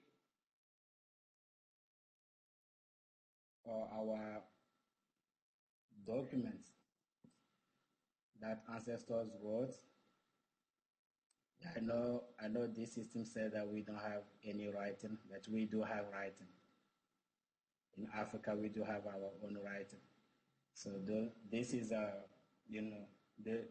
those documents are like things that teach us that the Cyrus will always like rise in the same position with the sun. And when the Cyrus rises in the same position with the sun, that is what we call the Heliacal rising, where meaning where the influence, that influence on Earth is that it marks the rainy season. It marks the beginning of the flood in the rivers everywhere. So that period is a very crucial period because that's a period also where everything gets to adjust and readjust itself, whether it's material or non-material. That's the period everything gets to readjust itself. So the effect, really, the Cyrus, the sun, and the other celestial bodies, we in the tradition really don't give it that much fascination. Why? Because we're trying to understand first the planet on which we live in. We don't even understand the Earth. We don't even know the rules. We don't even know the laws of the Earth. But yet we are already looking for what other planets are doing. This, in the tradition, we call it like a distraction, or maybe ambition, being like too much ambitious, or for ourselves. Because already human beings think, okay, we control the Earth, we finish with the Earth. And then we need to go and control other planets, which really is the problem right now of our civilization, of our race as human beings. Because we don't even understand the earth. That's the first step to take. Our four ancestors, they made sure to understand the earth, to understand the rules, the law, the regulation on earth, how to preserve life on earth, what the earth is expecting from us. What are we going to do to make this be a perfect place for life? Before even they started, maybe that's the reason they were able to reach other planets, even to get to Sirius and start knowing everything, get the knowledge of everything about Sirius. So really, we have a calendar right now that Master Naba, he is really like the first one now after, I don't know, for many years. He brought that calendar back, and that calendar, we're still using it in Africa. In the initiation, we're still using that same calendar that allow us to really understand the rising, the heliacal rising, and understand everything about the star series. Because that calendar is based on the cycle of the series. That's why we call it the sidereal calendar. It's based on the cycle of Sirius, because that's the only star that has like a perfect cycle, and we base everything on it. So we have the calendar that explains everything, and just like to give it to people to understand a little bit how that alignment of the stars and of that star and the sun affect the planet. Really, it's just like that's the time. If it's just like for 1 second, or if it's for 1 hour or 10 hours, that's the time everything in the universe, especially everything on Earth, will be trying to readjust itself. So then we will be having like many disease. We'll be having like many earthquakes, or a lot of natural stuff will be happening at that same time, where the Earth is the star series is imposing its law on the Earth to make sure that the Earth is still like in perfect harmony with that seal, that star, or that alignment of the star and the sun. The Earth has to really react, and whatever is there not fitting into the harmony of that alignment, the Earth will make sure to get everything out of its way for it to keep preserving life. So what the human beings we've been doing is like we've been helping with our thoughts, with our ideologies, with our ambitions. We've been helping the Earth to really like get to the state where there's like a lot of destructions. So now that really to talk about it, what I would say is like I would really want our listeners, because this is a crucial moment. This is a moment of, for us, especially coming to really share those things, it's a moment where people need to reconsider. We're not against people trying to see what other planets are doing or what's going on other planets. We're not against that. But for you to be able to know what's going on in other planets, you need to find a planet to stand on, and then start looking for what's going on the other planets. So now the planet we're standing on, we need to find a way to understand it. And that way is only that, maybe that's the reason in the modern society, spirituality is not taught to people. Spirituality is kept away, and then the religion will come and The religion, we consider in the tradition, we consider the religion, the politics, the science, we consider them as being from the same mother, from the same father. And they have only one goal, to achieve their ambitions,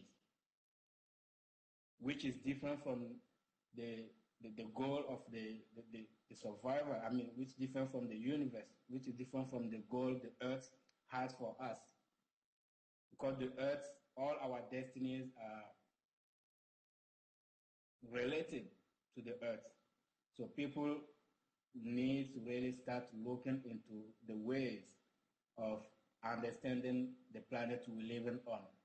Once you understand the planet we live on, whatever alignment will be in the sky, in the universe, it's going to be easy, very easy, because the earth itself will present it to you in the way.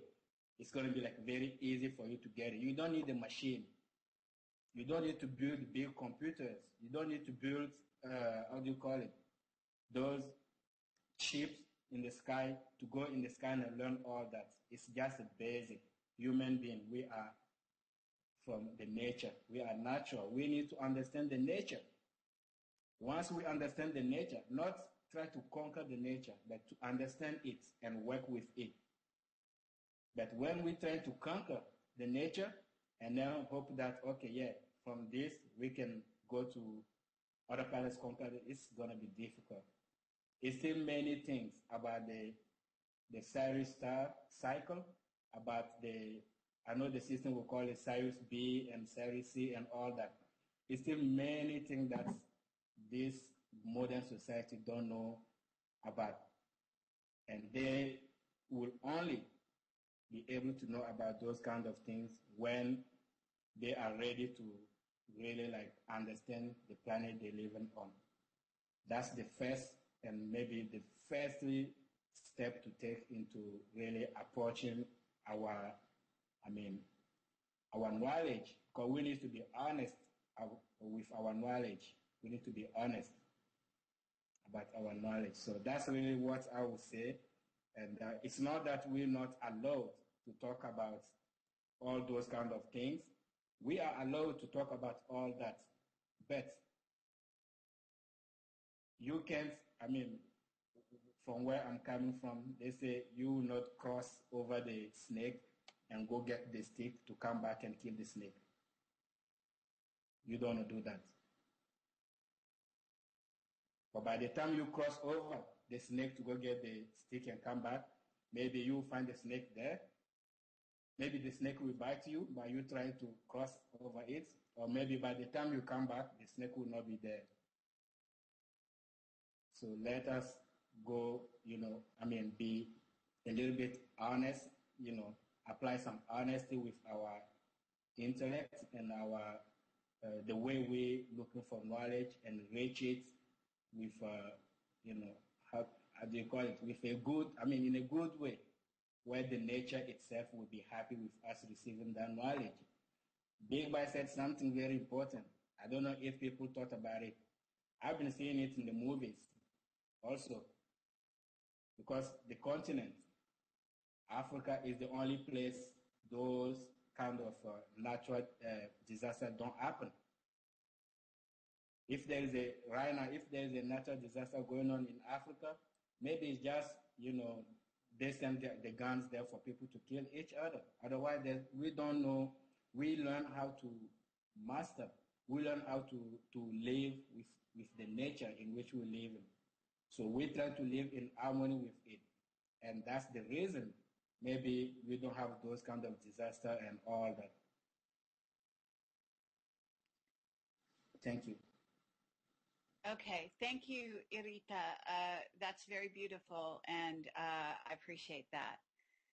So at this time, we have been talking for a while, and I think that we need to wrap this time up with some maybe final statements about what the purpose is of this talk to the world at this time, in the sense that we mentioned in the the preview, the video promo that we talked about, in which we're talking about the uniting of the tribes, of the indigenous peoples, and all what I call the rainbow tribes of the earth. And that includes indigo children and many different kinds of beings that are here with us on the planet.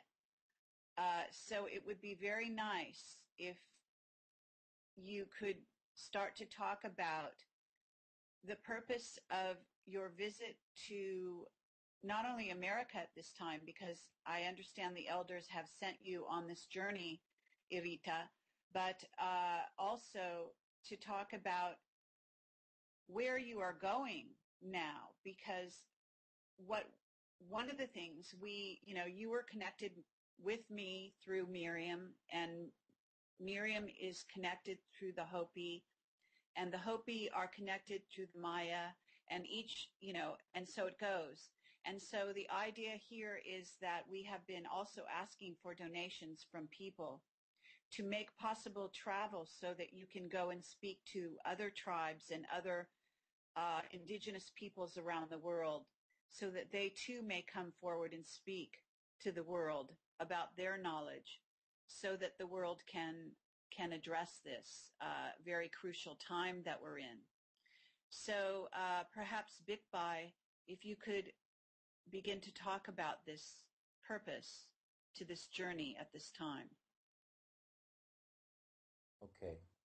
Well, the foundation of, we consider what we are doing and the knowledge that we are teaching and sharing spirituality.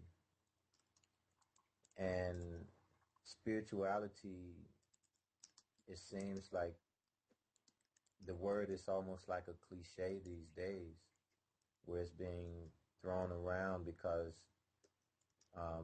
no one can really define what that word means. But for us, the foundation of that is honesty, spiritual honesty, however we understand our spirit to be, and intellectual honesty, and however we understand intellect and what that means. So in trying to constantly stay aware and maintain those two aspects of the work that we are doing, we consider this to be ancestral work. We do not think that this is our first experience on this planet. And I can only say that we do think that this is just a continuation of the work that we have been doing in past experiences on this planet. With that being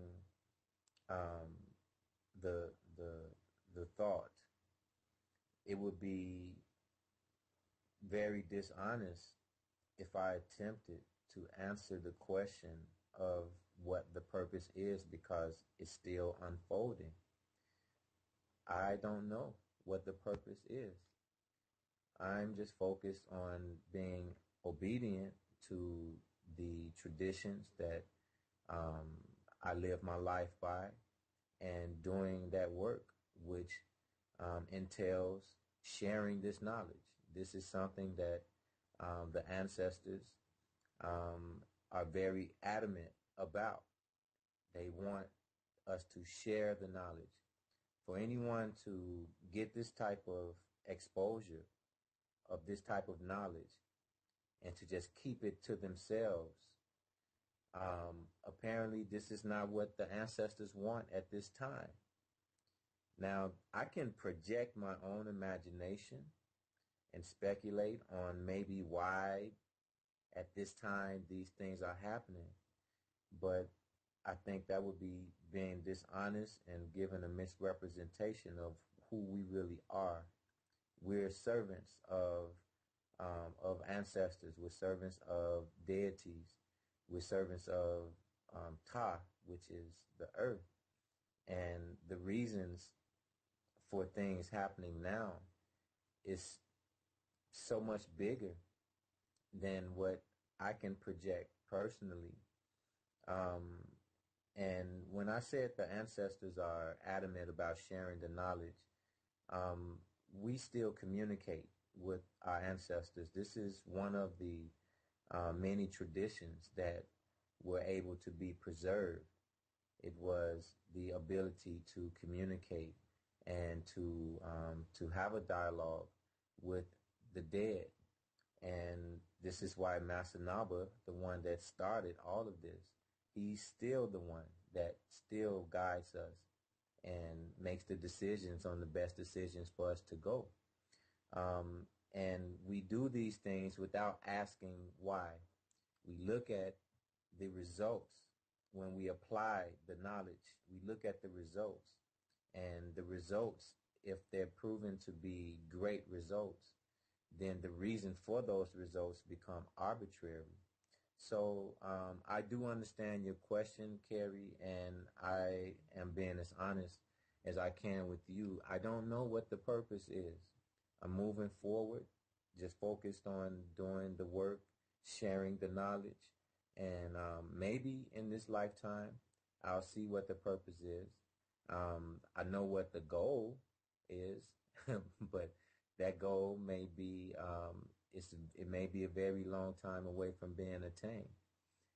But I do feel that many people, indigenous people, many people around the globe are at a point within this current existence where either they are becoming less distracted, or they're becoming they're going way beyond distraction. I think the positions are becoming clear, whether you are a preserver or a destroyer. And it's only when there's no confusion, that's when it's easy to be manipulated, when you don't really know which side, and you can say you're on either side and get both sides working against each other while you're in the middle. I think this is what's happening now. I think things are becoming more clear to people. More information is being more information is available now that people have access to, and it's enabling them to have different perspectives. It's enabling them to think a little beyond what maybe our limitations allowed us to think at a certain point before. And due to these facts, I think now that there's almost a congruency that we can see happening, where many people in indigenous cultures feel like, well, maybe, this is the time, because when you look at the youth in all of these cultures, the youth are gone totally astray. And when we talk about survival, if you are a survivor, you have to do what leads to surviving. And if you're watching all of your youth go astray, then you know that your survival is on limited time. So you better do something about that. And maybe one of those things is sharing the knowledge to help people to understand that what makes you who you are the values you go by. It's the values you live your life by. It's not because you were born in this place or that place. Your skin color doesn't carry a message. You can look one way, but if you live your life according to the values of another, the way that someone else of a different color looks, then really you're no different. So these values are what we're trying to share with the world, because we're coming from the Nile Valley civilizations with this. We didn't even talk about the language. We teach what people call the hieroglyphics, the Medu. We teach all of those things as a part of our initiation. all of the philosophies and all of the disciplines that come out of what people call the ancient Egyptians. This is what our initiations are based on. This is what introduced everything to the world. And it is these values that we are living by. And they weren't not just given to those ancestors. This was given to humanity. They happen to be the ones that, before the labels came and the borders were drawn, there was just upper lands and lower lands for the entire planet. And there was a king of the upper lands and lower lands, and then there was a king that represented both, which we call the pharaoh. They were all living by the same values at one point. The entire planet was living by the same values at one point. It is these values that we still live by, that we're sharing with the world. These values belong to all of us. And maybe this period now, when we see these coming together of different groups, maybe their ancestors are leading us back together for something. Whatever that is, I have no idea. I can only speculate, but I would imagine that it is something very positive, very powerful, and something that will contribute to the survival of the human species and to this planet as well.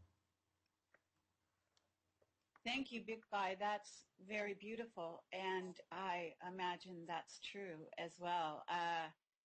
Okay, if Irita could also address this same topic, which is, again, the purpose of coming forward at this time, the purpose of going on a journey to connect the peoples of the world with the indigenous peoples around the world, to bring the indigenous people's knowledge to the rest of the world.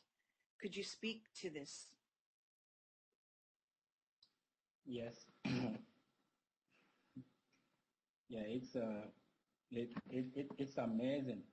It's amazing how everything is just coming together as a puzzle game, where wherever we go, we always find the same people thinking just like the way we're thinking. And as Big Boy said it, yeah, maybe those people are not maybe aware of their ancestral values or anything. But those ancestors still working because they still carry the blood of those ancestors. So something in them really within themselves is really talking.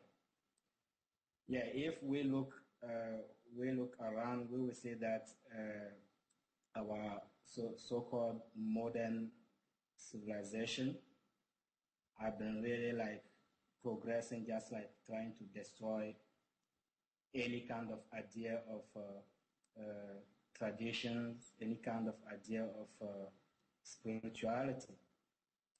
But at this level of human being evolution, it looks like those values comes to be very crucial right now, because we just have to ask ourselves, every human being just have to ask himself or herself, where are we going with this? Where are we going with this technology, this, science discoveries and all those? Where are we going with all that? Is all that the purpose of our life? So really, we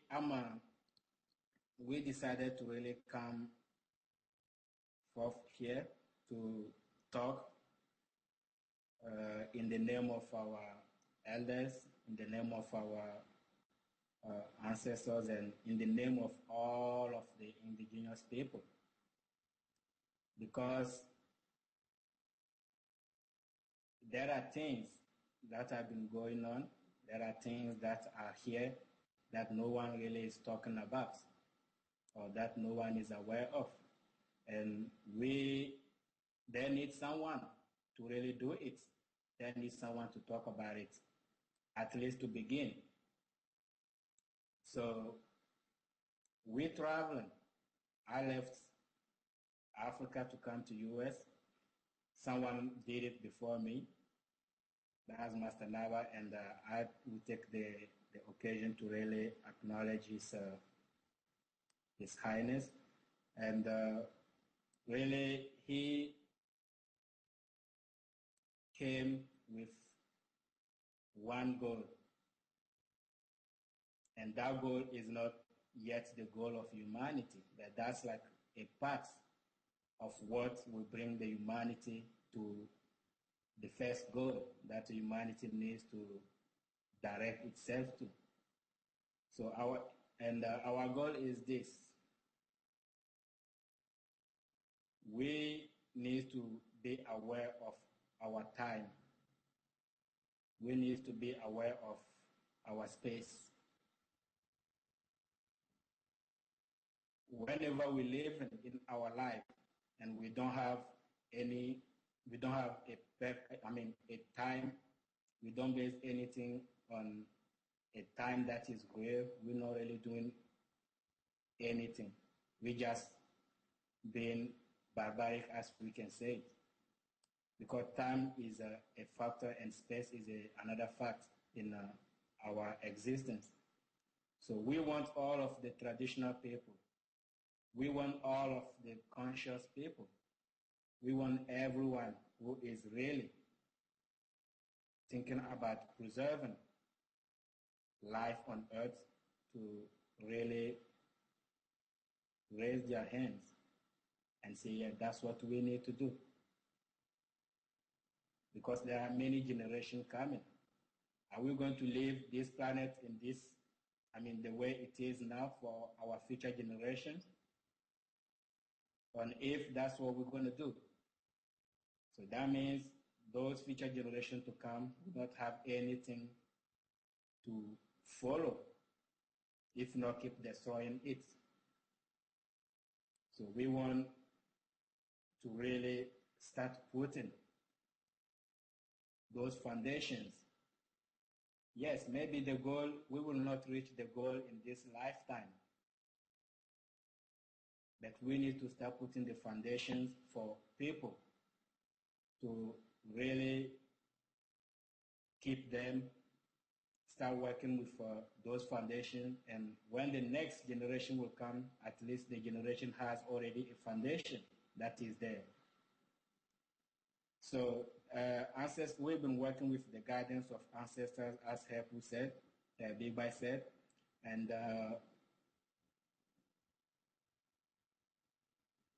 there was a very great moment that came lately where we have to be part of the gathering. That Miriam is the one really organizing everything, and we have a chance to meet her there. But already we know about her already. They already informed us we're going to meet her, and the work is going to start. And we did it. And at that gathering, we met many traditional people, many conscious people. They're ready to really put their energy in the work to really tell our government, stop destroying our place of life and start preserving our place of life. So with Miriam and the garden she is really organizing, we are right now working hard to travel all over the planet, wherever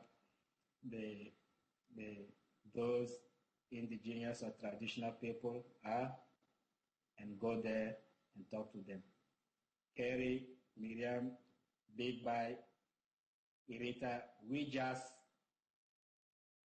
like a drop among those people ready to really like fight. As we say, we have the guidance. The guidance have been telling us that many of the people who are ready to do it, but they just need this what we call watch, this motivation. And then everyone will step into the work and start doing it. There's nothing to be scared of because no one is not going to live on this earth for thousands of years. There's nothing to be scared of. At least how we say it back home, it's better to work for nothing, to really stay in one place for nothing. So we are ready to work. And that work, we're going to take that work. And we don't want to be really we know no one is really perfect. No one is really perfect, but we need to bring that perfection and grow with that perfection.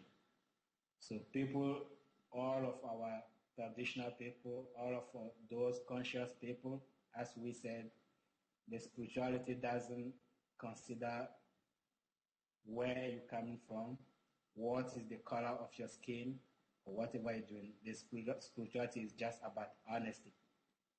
And that spirituality, we want people to be able to get in touch, get the Sadera calendar, and start living the real time. Because what we live in is not real.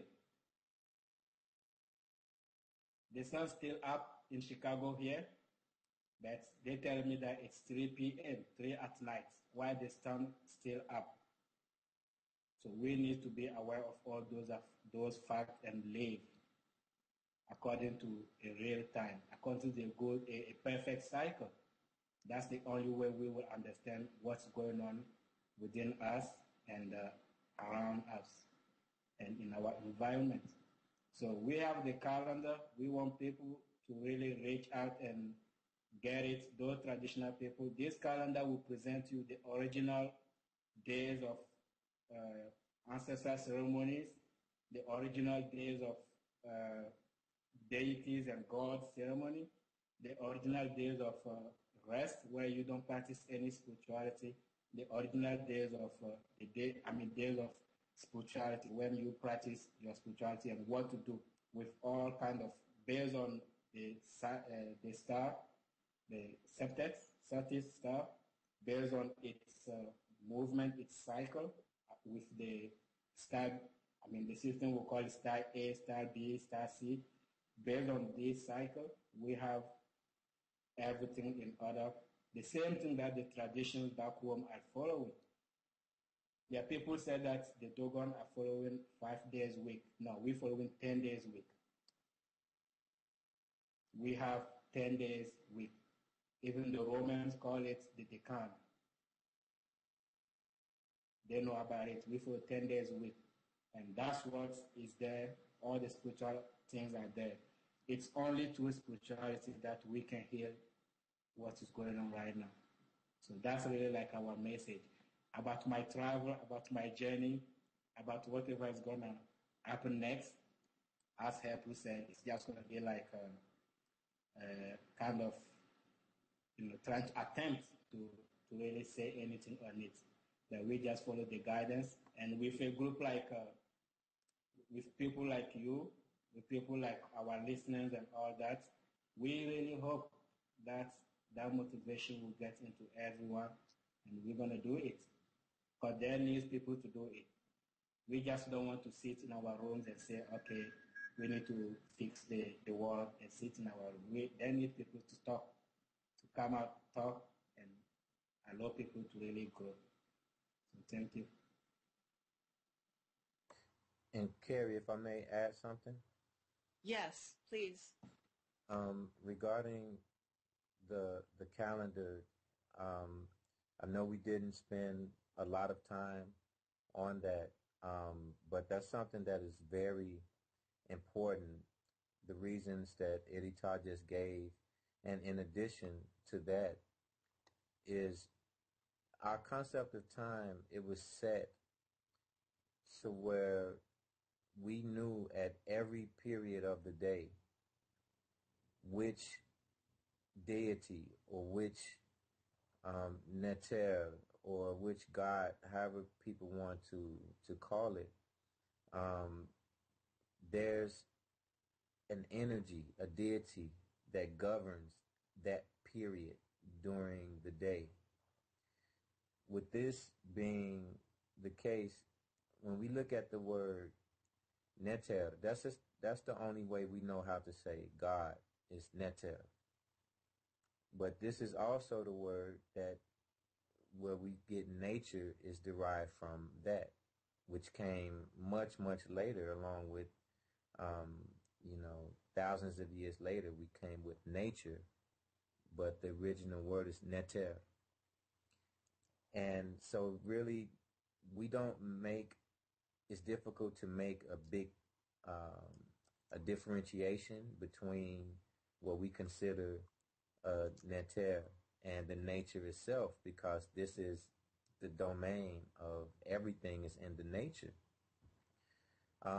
But when the concept of time, Irita mentioned that our weeks are 10 days, 10-day weeks. That's where the word decade, meaning 10, comes from. It's decan.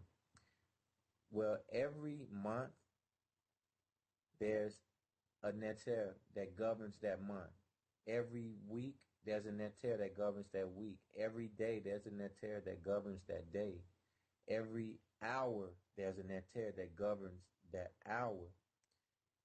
Being that now that there's been a big disorientation with the concept of time, it made it easy to disorient those who would know on which neter to call on based on any situation that it may see in the nature. It will know which neter governs that period of time and know what words of power. We call it hekau. A hekau is like a word of power. They would know which word of power to use in order to activate that energy or that deity that governs that period of time. Big Pi. Thank you, Big Pi. I think that at this time we don't have time to go into the many details of the calendar that you're speaking about. But I think that people will value this information. At this time, Miriam, do you have something to say? Because I understand from what you are texting me that you need to leave. So why don't you go ahead and say some final remarks? No, I just needed to take a little break, everyone, just for a moment. I'm back, Carrie. No, but to continue on the conversation that Big Bai and Arita were sharing regarding the work that's taking place here. Recently, as many people may be aware, there was a very special small gathering of indigenous people and others also that took place in New York. And this was with the Hopi, the Mamos from Colombia, and we were all blessed to have the Dogon arrive at this event as well, which is where we met. And there's been a great deal of work that's been done just since this meeting in relation to bringing more of these tribes together and more people together. And it's not something that any one person or group can do on their own. It's an effort that's being worked by many, many people all over the planet right now. And we as that are on this live stream today are just another part of that coming together of humanity. And the indigenous people, which is what one of the focuses of my work has been, is to begin dialogues, to bring forward in a very respectful way the true people of this earth to guide us through this very special time. And in relation to that, I'm very grateful and honored to be having this conversation today with all of you, including you, Carrie, who I adore so much. And the purpose is to continue working towards bringing some more of the traditional people together. And through through dialogue, through travel, through communication, through, the traditions, in restoring a more balanced, harmonious relationship with our earth.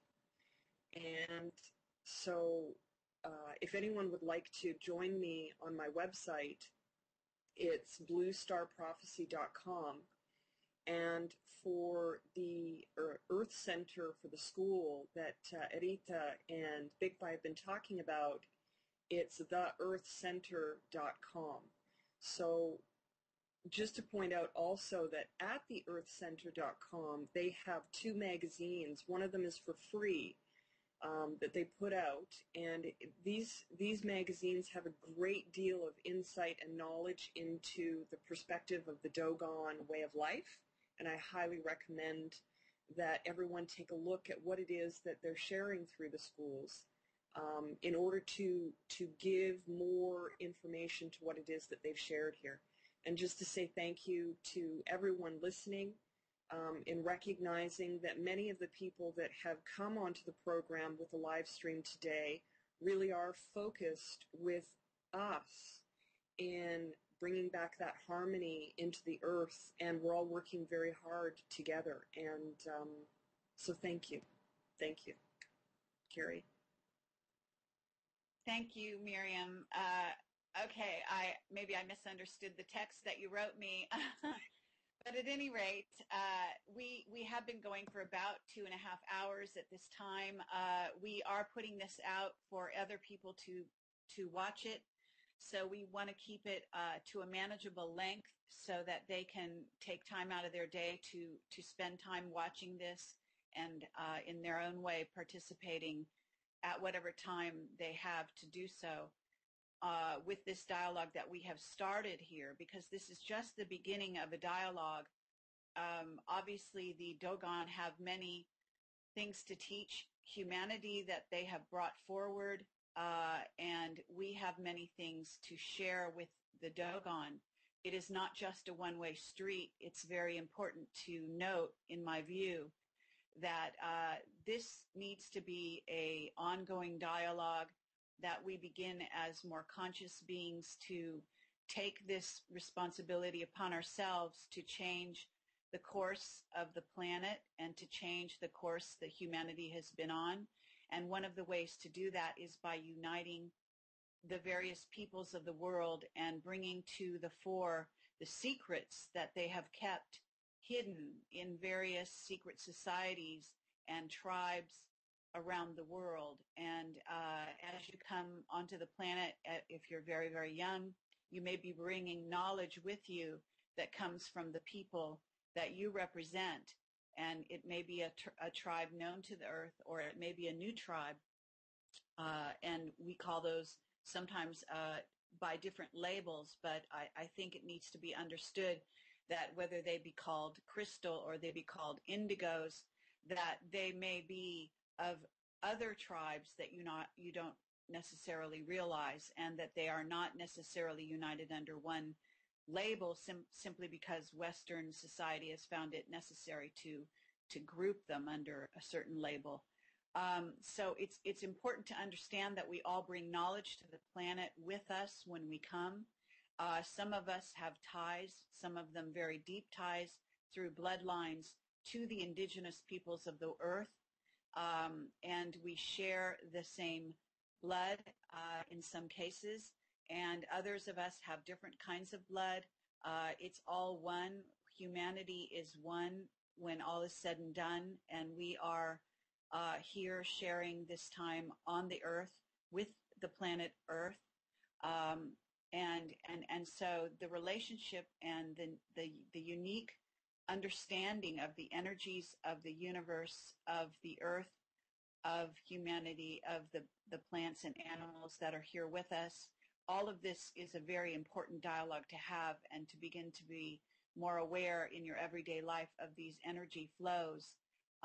And I think some very beautiful things have been said by both Irita and by Bigby and by Miriam. And so I thank you all for this and for this lovely time of coming forward. I hope that we can continue these dialogues.